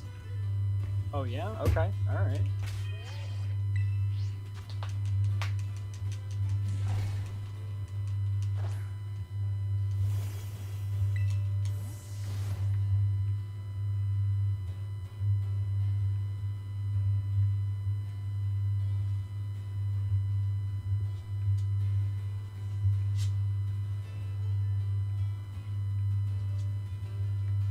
I'm seeing 10, I think.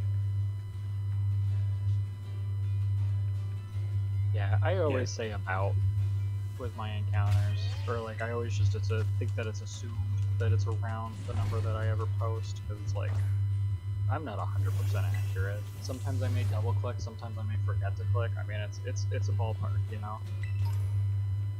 Yeah, it definitely helps in a Let's Go that you're doing a catch combo, so you can like kind of verify your numbers. That's actually really nice. I wish that was more of a thing as well. Like you could start, like do something in the game where you start something and it tracks like all the different ones you've seen. Yeah, and again, I feel like Gen 4 was one of the only generations that had something like that with the Poke app or Poke or whatever. Poketech? I don't know. Dude, I don't remember. It was something, and it was a thing. Something. You got this, Cardinal. I believe in you. I also believe in you.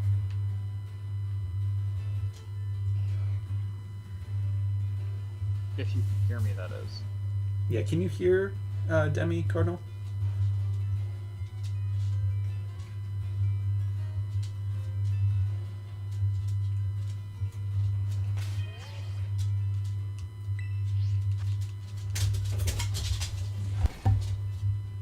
Oh, okay, cool. Okay, good. Cool. Yeah, that's good then. I will restrain myself from saying any kind of obscenities. What?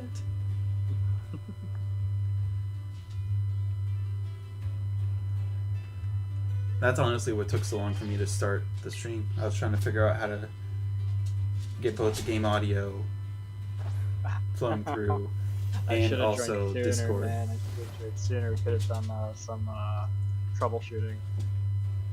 I mean, if it was gonna be, it is what it is at the end of the day. Yeah, that's fair. That's fair.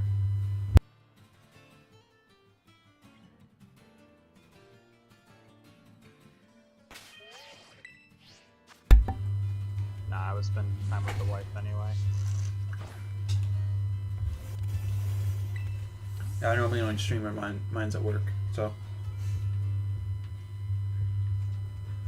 Oh, I see. Okay. Alright. You guys have alternating shifts or something, or? No, it's a variable schedule, so sometimes she's working like 2 to 10:30, but most times she's working like 8 to 4:30. Dude, that sucks. I feel for her. It might just be because of my mindset. Like, I don't like any other shift besides mornings, but that's just me. Yeah, for me, for the past 5 years, it's been a steady, constant schedule. So yeah, with where I work, it's been a pretty consistent schedule. I mean, there's really no deviation. They have plans to supposedly incorporate a second shift, but that's not going to be for me. Yeah, like the only time my schedule will change would be if I'm covering PTO for somebody else. Okay. Yeah, I think it was them, Cardinal.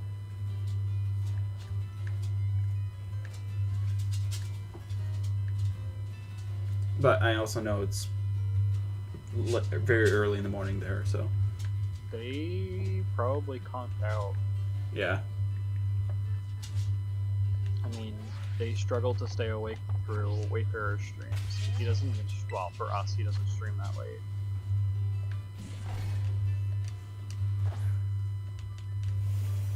I can't make any of his normal weekday streams, but tomorrow definitely should be able to stop in.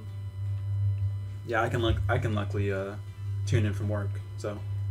Yeah, that's nice. That's why at work I'm working skipper.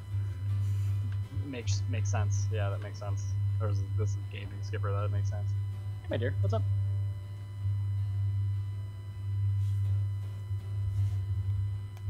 Yeah, where I work, we don't have we're not allowed to have any kind of electronics in the building. because the lithium batteries are very unstable. Yeah, I feel that. And if they are to decide to just go off, well, I work with explosives, so that's not going to be a that's not going to be a fun day. No, that's a lot of paperwork. It sounds like. maybe a person we have to clean off the wall. Yeah. I work in an office for a food warehouse. I'm jealous. So I'm jealous. No, dude, I'm jealous. I don't want that. I don't want this. I love you, dear. See you later. I'm currently I am looking to transition career paths, but that's neither here nor there. I mean, as long as whatever works, it works for you, then all you can really ask for. Mm-hmm. Yeah, I'm looking for a little bit more of a less stressful environment. Yeah, that's why I moved departments at my job, so it was more like upward mobility, but also less stress. Okay. I mean, can't go wrong with less stress. Yeah. And I get to work with spreadsheets all day, every day, so That's not bad. apparently I'm good at spreadsheets, which I had no idea I was before I started working there. You know, that's like the beauty of, you know, trying new things, is that you do find out what you are and are not good at.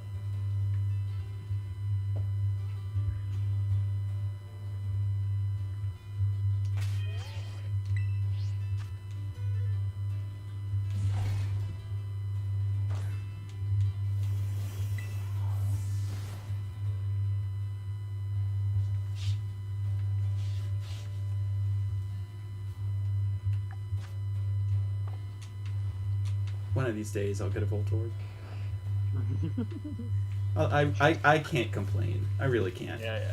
With this Discord.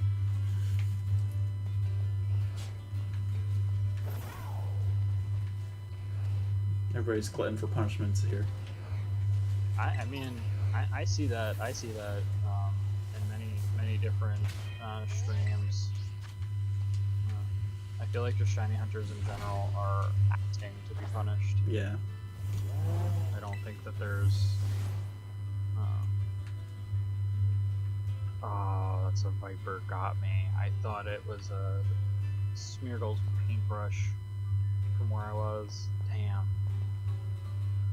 Now I lost track of what I was saying. Oh well. That was probably rambling. Other streamers, shiny hunters, gluttons for punishment. I mean, yeah. I mean, I don't think at the end of the day, we're in this for instant gratification. I mean, we know generally most shiny hunters know the odds that they're hunting at. Yeah. And you still continue to do something. Well, that's the definition of insanity. Well, that's repeating something. Wow. Yes. Repeating something with the same outcome, expecting a different outcome.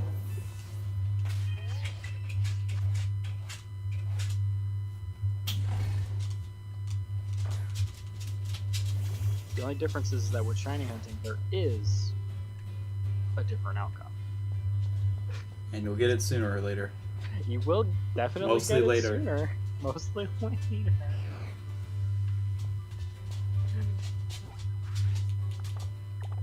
Nah, but it's good. I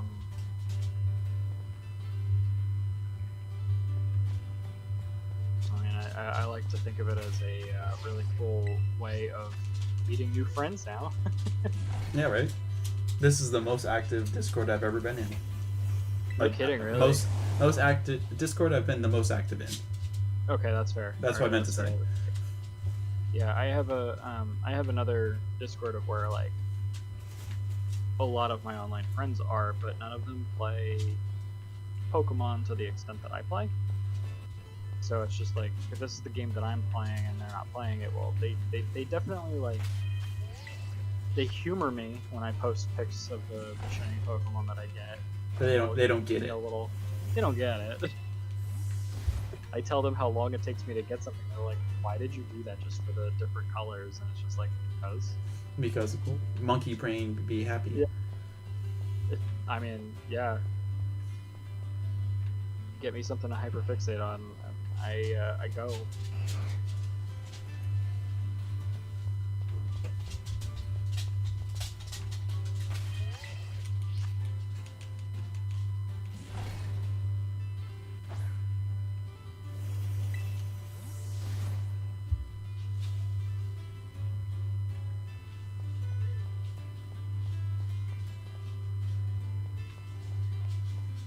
See, I was sold on the idea that I would get a shiny super quick with the sandwich.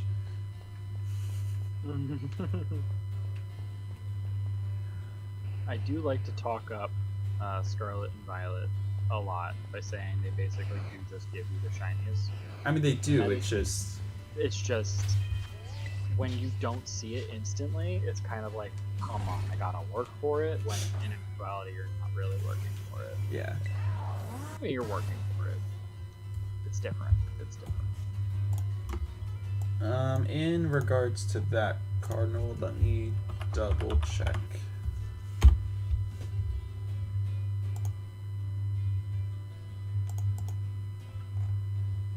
Shiny starter. That's actually a really good question.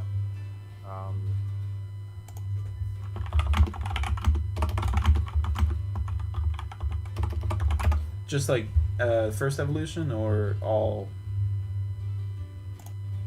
evolutions?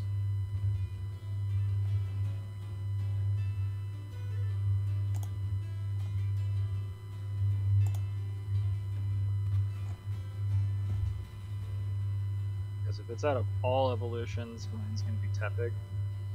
Whole line, okay. Because Emboar is phenomenal.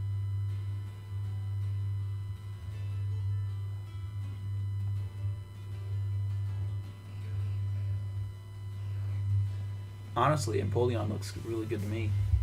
Empoleon's pretty cool too. Yeah. This tier list has it in D. Nah, Empoleon's pretty good. I understand and I will respect that Charizard is a cool Pokemon and a cool shiny. I personally would not be able to say that honestly, just because I'm tired of it. Yeah. Give Charizard a break, man. I loved Sobble when it first launched, and then I was just so heartbroken by Inteleon. I mean, it's not the worst. It's just not what I had wanted it to be. But I still really like Sobble.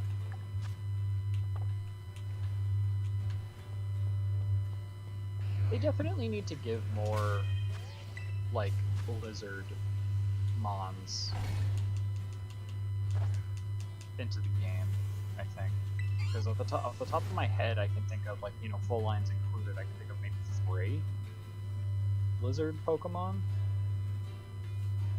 Maybe 4?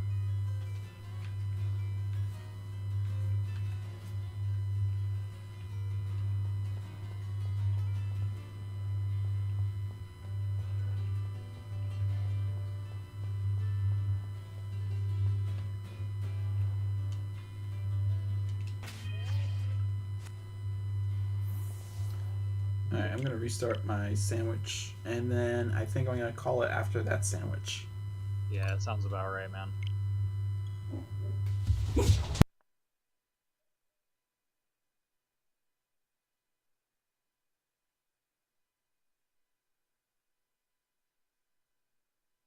Be a 3-hour stream.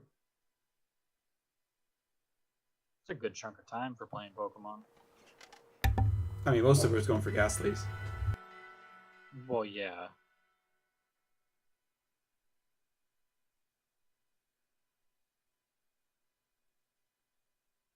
I am so glad that you got it though, dude. It felt like it was a long time coming for the final one. And now I just gotta evolve to get a Gengar, and I'm good.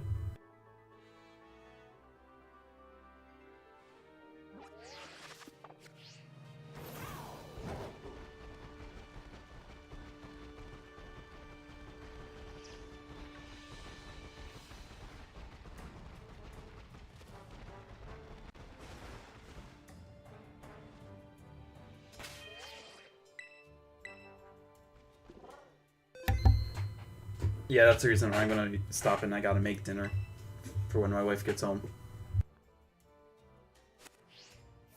What are you having tonight? Pork chops with like an apple pan sauce. Oh, there you go. Okay. That sounds great. Yeah, we've gotten enough from HelloFresh, so I'm just gonna make it myself. Have you had good luck with HelloFresh? I'm going to reserve my comments. Okay. I don't want to say it on stream. Understood. That's totally fair.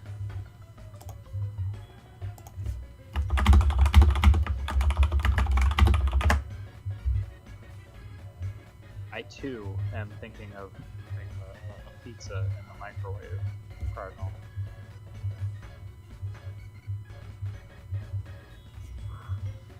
No kidding. Yep.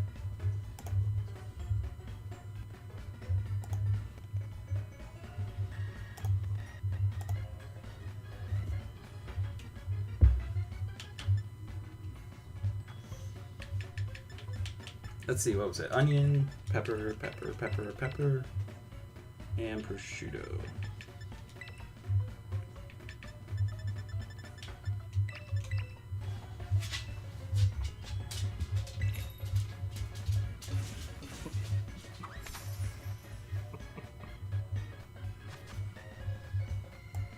Noted.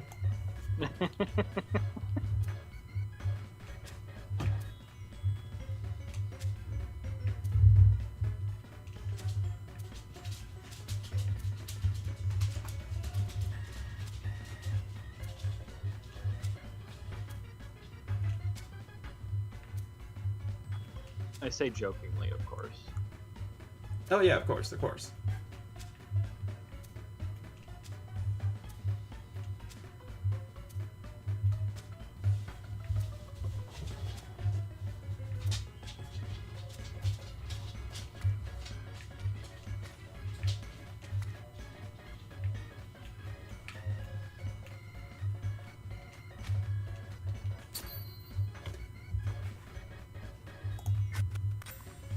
I don't like how you just kind of like toss the top bun on there.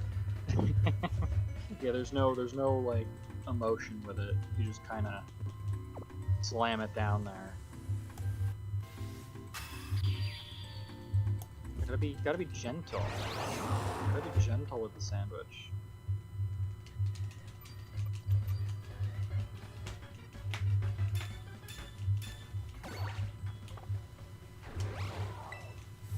And it's raining. Ah. Does that stop them from spawning? No, it doesn't stop them from spawning. It just gives you less frames. I measure my games in seconds per frame. Seconds per frame. Wait a minute.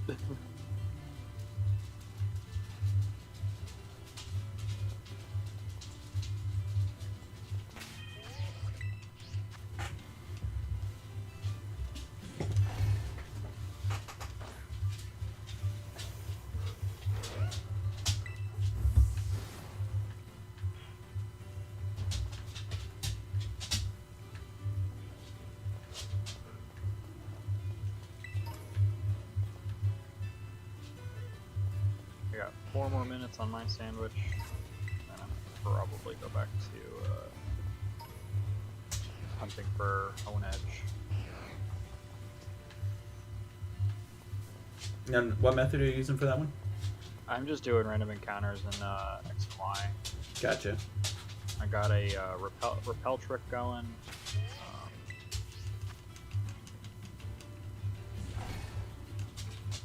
along with Magnet Pull, so like it increases my chance for running into a Honedge by like I think it's like 68 point something %. But there's nothing really to besides Shiny Charm. There's nothing that really brings your odds. There's nothing that really makes your odds better. Gotcha. Like I said before, there is Pokeradar, which obviously, yeah, that definitely will make your odds better, but in the area that Honedge spawns in, you can't use it because it's tall grass. And with the Pokeradar, I believe it was only like regular grass patches that you're able to use it in, and you can't use it in tall grass.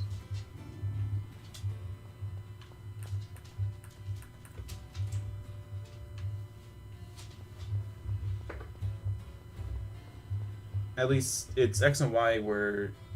Was it X and Y or Black and White where the rate was cut in half? X and Y. Okay, well at least there's that. Yeah, so it's the standard 4092. Or what was 96. now the current... Oh, is it 96? Yeah, 4096. Right. It's 8192 and 4096. I always get the last number swapped. I mean, it's a few thousandths of a percentage difference. Yeah, right.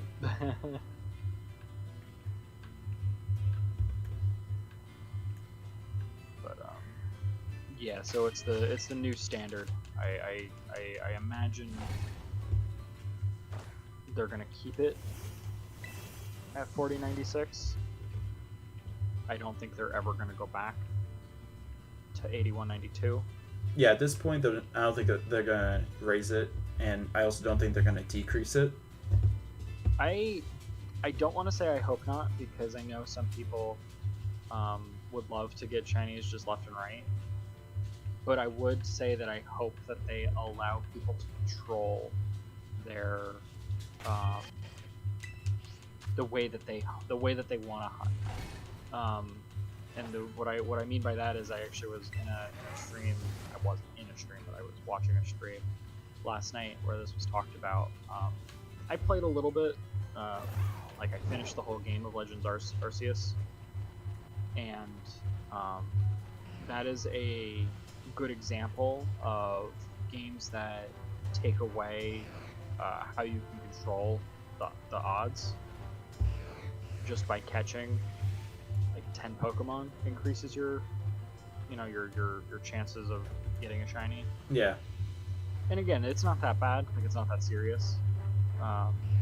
But if they do things more to the extreme of that, I wouldn't necessarily think the community as a whole will appreciate it.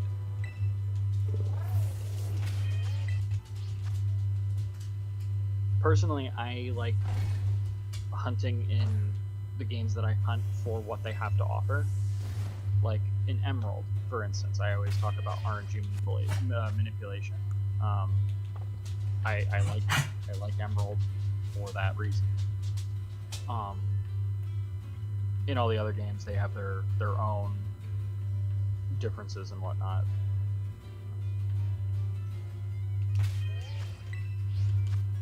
Basically, what I'm saying is whatever method a game comes out with that is like the method to hunt as, I'm fine with. You know? Yeah, I gotcha. Like if you want to hunt at a lower odds or whatever, play the older games. If you want to hunt at the higher odds, play the newer games. Whatever the game comes out with, however fun you have with that game.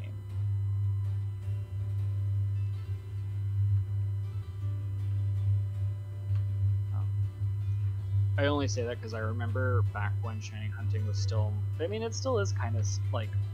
It's not as niche as it used to be, but I remember when it was niche, there was, like, a weird form of elitism that kind of came with it, which I, again, think is really, really bizarre for a video game, period, but Pokemon of all of them.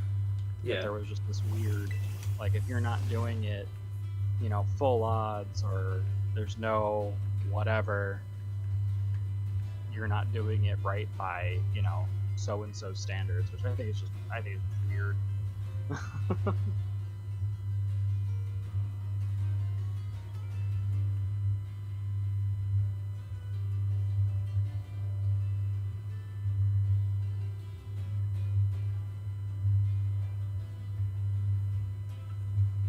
Sounds like a plan, Cardinal.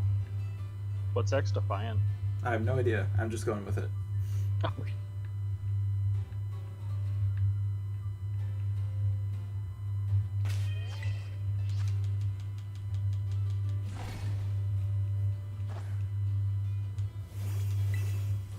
I feel like I've heard of it before, but I can't place it. I feel like I've heard of it too, but the only thing that I'm thinking of is the game called Defiance. But that game is no longer with us.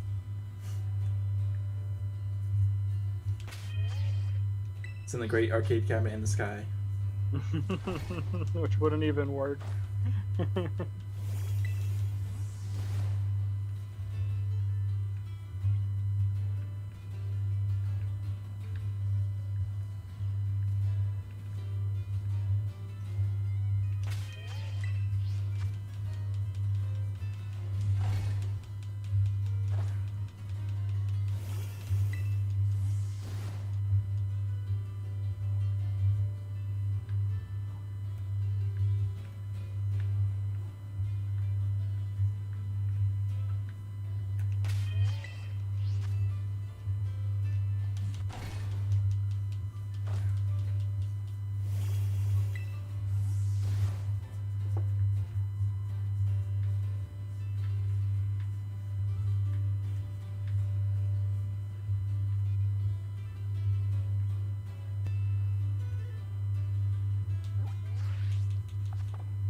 Oh, that's cool. Oh, nice.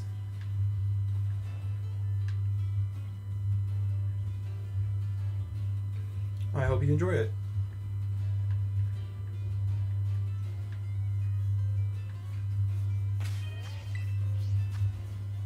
Yeah, personally, I'm not into really FPSs. I like my RPGs and everything. Yeah. I think the only FPS that I will play is Borderlands. Really, the only one I was playing was the Fallout 4. Oh, okay. I forget. Yeah, I guess that would be considered an FPS. I would consider that just like an RPG. Yeah, Fallout 4 is my first Fallout. Really, the only one I've played a bunch of. Okay. But I do know that a lot of people consider it more. I mean, that's still new, Cardinal. That's still new. We're playing a game that came out 2 years ago. Which also is, to me, still new. Yeah. If it's the newest game in a series, it's new. Yeah.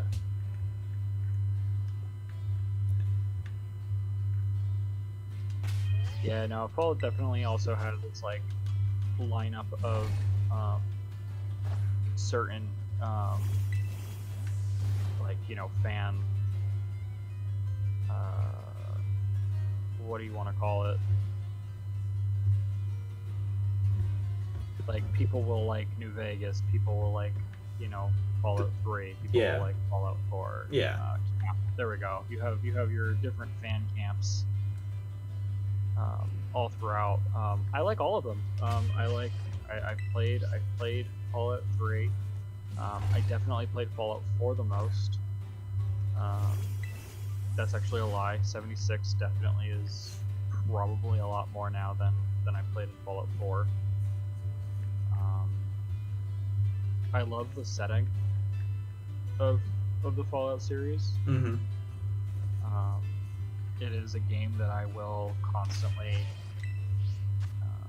pick up and put down, but when I pick that game up, I'm stuck in it for a couple months. Yeah, like I had never played a Fallout game before, and so I rented Fallout 4 from Redbox, Oh, geez. Okay. and it was $3 a day. But if you kept it for 30 or for I want to say 20 days, you owned it then. Yeah. And so yeah, I just kept it. It was an extra $9 at the end of the day at the end of it to keep it. Oh, okay. So that's how they make their money. That's neat. I mean, there's also a reason why Redbox isn't around really anymore. I was gonna say I haven't seen Redbox in a while.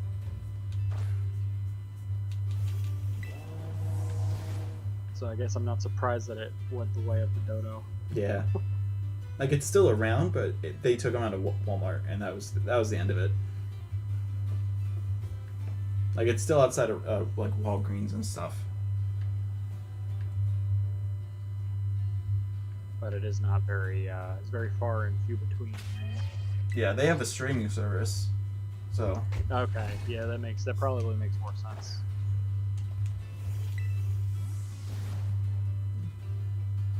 Yeah, I played Fallout 4 for a few months, and then after I got my first job, I bought the series because it was on sale. Like a bundle on Steam.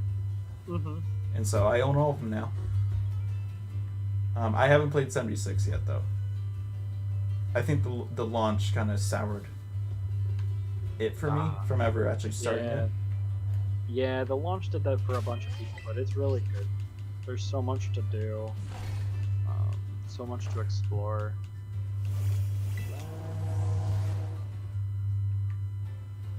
It was Fallout 4 and like its DLCs was kind of weird because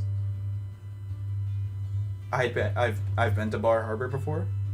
Okay. So it was just kind of weird to be walking around someplace you've been. I see. And I used to live around DC, but I didn't really play Fallout 3 that much, so that doesn't really count. Okay.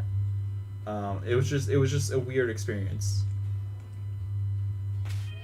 Well, 76 has Atlantic City. Well, there it is. Yeah, I knew that. I did know that. It's very small though. Like it's not. I've never been to Atlantic City, so like I really would have no. I have like no attachment to it. Yeah. Besides the fact that it's in Jersey. Yeah. But Dog's been here for probably about 10 minutes now. Dog's always been there. He likes to whine a lot, but he doesn't when he's on somebody's lap. It's adorable. And now he knows I'm talking about him.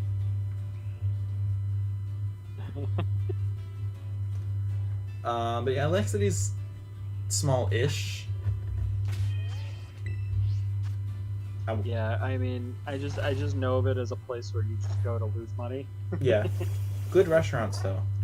Okay, alright. Like, there's 3 Gordon Ramsay restaurants there. Oh, no shit. Okay.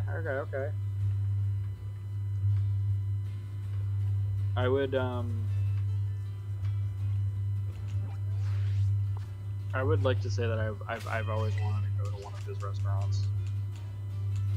Obviously, maybe not so much as like while they are producing a show per se, but Well, for something like Hell's Kitchen, they do that like in a studio. They don't do it at one of his actual restaurants.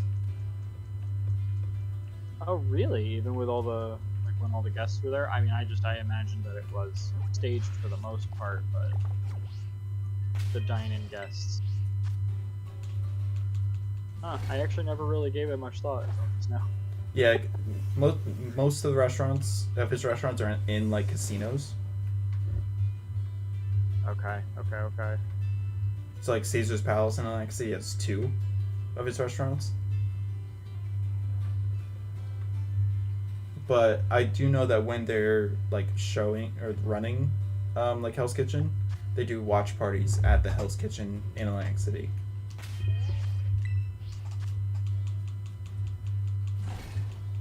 That's kind of neat.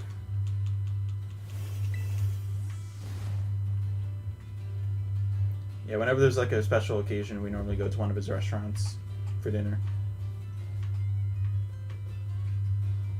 It's a little expensive, but it's good food. Yeah, good food and a different kind of atmosphere. Yeah. Yeah, that's always good. It's always good. Hey, there's the guy I've been looking for. Come Hey. here, you. Yeah, shiny Smeargle. Congrats. Thanks, man. Not bad for loosely hunting something.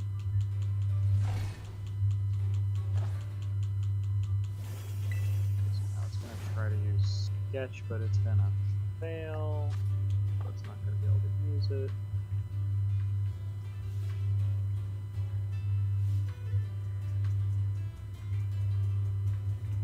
I'm just gonna put it to sleep.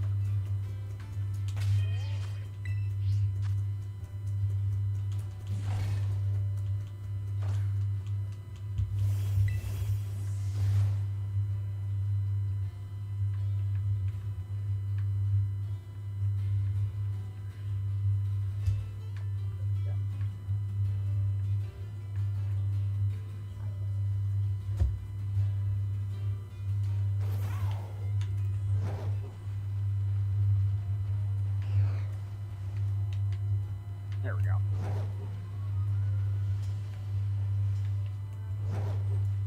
I was starting to lose it just standing there.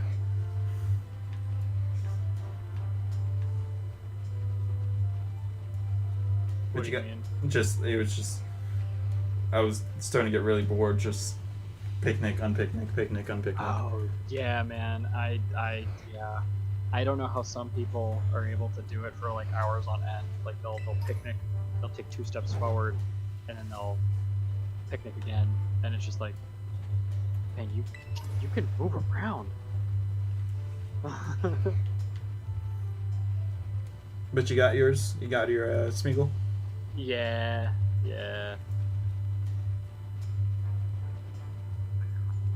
Well, I'm trying to get a picture of them.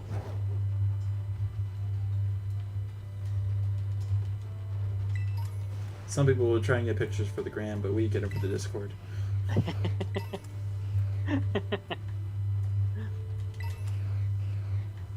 Yeah, and I don't know what uses Spore offhand, so I'm just gonna Spore it. It's gonna go to sleep. I'm gonna wait till it wakes up. It'll sketch so that it can learn Spore. Because Smeargle is a really good catching mon.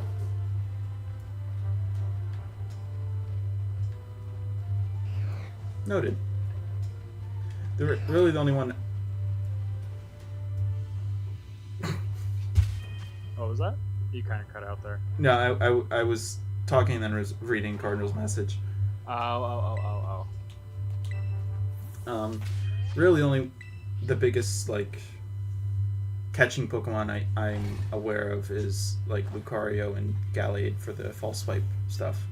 Gallade is really good. I've been using Breloom with I made sure that its ability was Technician, because otherwise it's got Effect Spore. But Smeargle, I believe, has Prankster, so you don't really have to worry about it being Prankster, and you can Spore things. Now, again, Hypnosis is also better in that regard, so like Gallade with False Swipe and Hypnosis, but Spore has a better accuracy, so it's just like as long as you're not going up against mainly grass types, Spore is really good, and then Hypnosis can cover the rest of the stuff that Spore doesn't hit. But Prankster gives Spore priority, which is why Smeargle is really good for using Spore. Noted. Cool.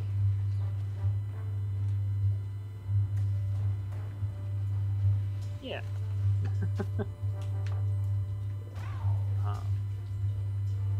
Lucario just hits hard, and Yeah. False Swipe will definitely, bring it down to 1 HP. I think I'm also partial to Lucario because one of my first Pokemon movies was Rise of Darkrai. Is Lucario in that? I'm pretty sure he's like a very large part of it. I might be misremembering. Am I thinking of the wrong movie then when I said Rise of Dark Drive? Oh no, you got the little itty bitty toothpick legs, right? Okay. Was Lucario in them? I'm just not remembering Lucario. I literally watched this movie like maybe like 3 weeks ago. But now I gotta look it up. Yeah, I'm doing the same.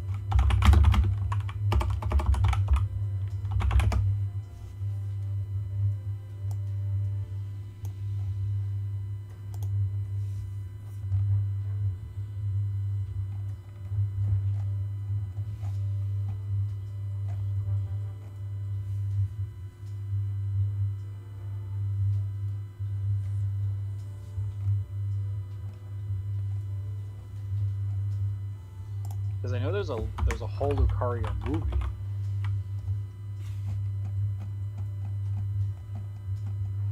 You know, I might be mixing the movies. It's totally fine, man.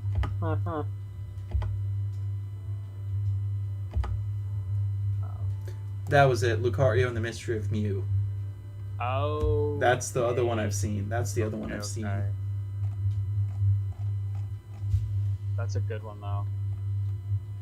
I haven't seen that one in a long time. Well, now that mix-up was recorded for all time.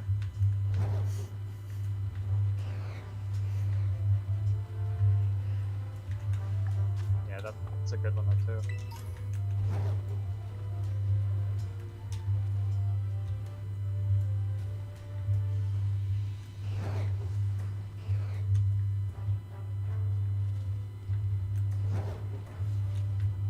I've seen so many Voltorbs.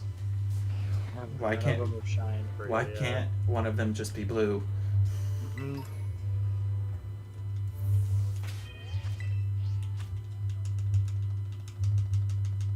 It's another thing though that you'll definitely get it when you get it, and you'll just be like, oh yeah, that wasn't so bad.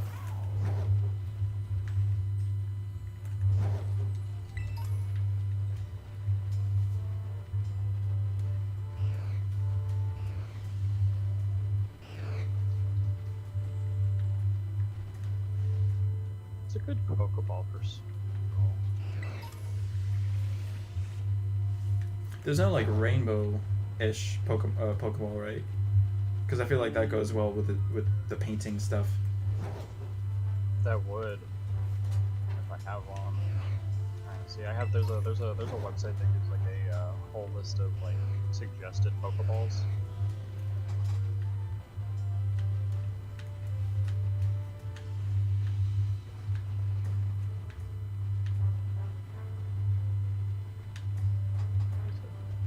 There's a Bamboo Pokemon.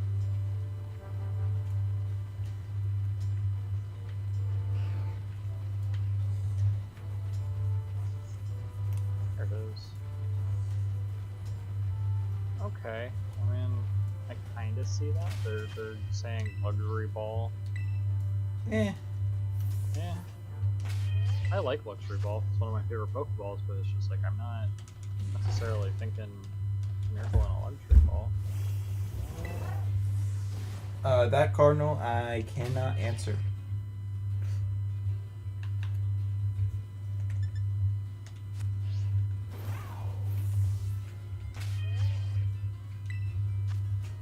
If there's like a tie-dye ball, that'd be great.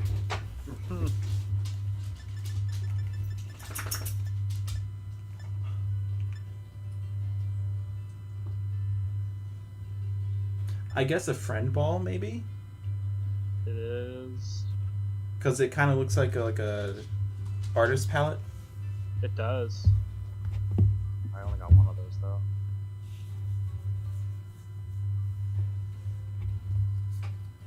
Sport ball is interesting, but I don't think it suits it. I'm just gonna chuck a luxury ball because I got a couple of them.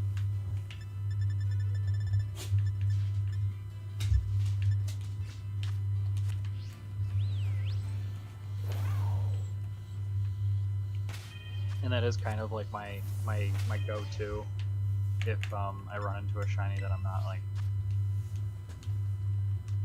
super prepared for. I got you.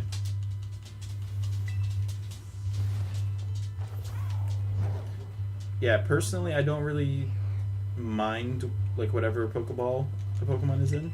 It is not a like make it or break it. At the end of the day, I want to catch the Pokemon that I was looking for. There we go, Crit Capture.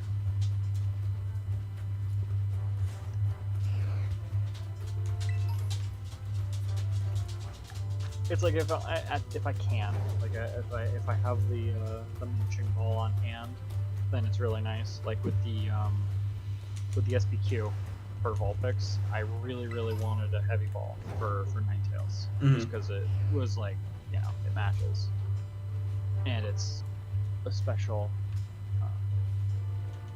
like challenge or whatever.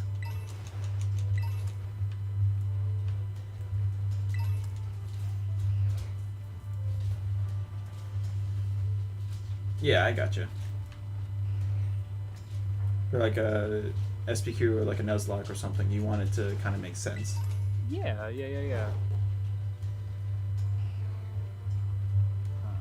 would this song be for Shiner? I'm not gonna say the obvious one because I don't like the song.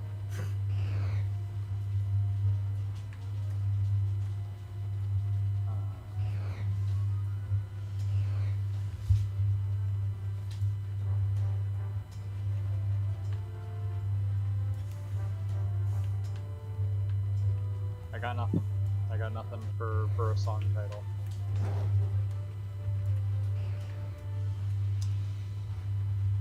Can't really help you there.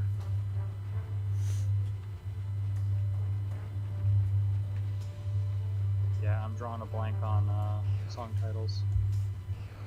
Especially if you're trying to keep it with the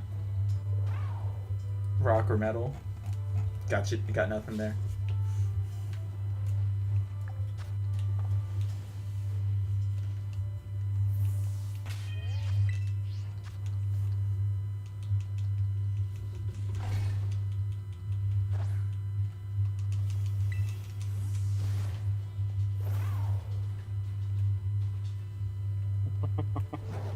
You knew what I was talking about.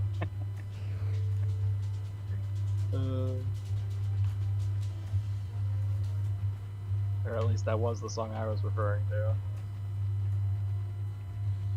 See, a metal, it turns into a metal bird, so I feel like a good metal song would be...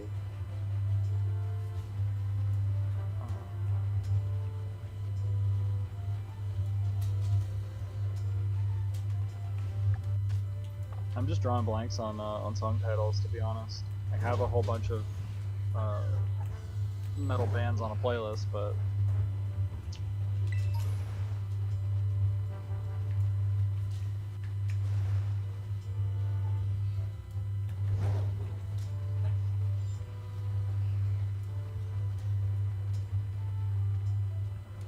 Skipper, I'll be right back.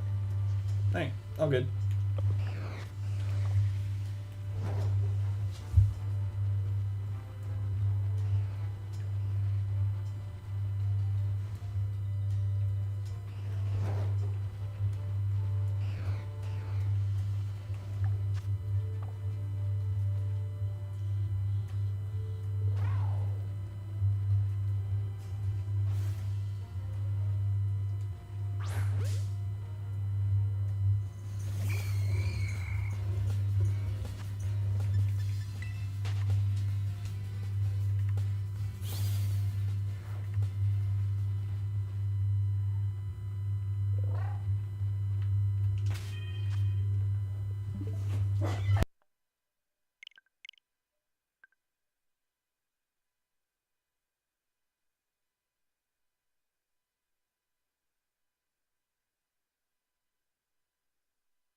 Alright, well that was my second sandwich, so I'm gonna call it there. Thank you for joining, Cardinal.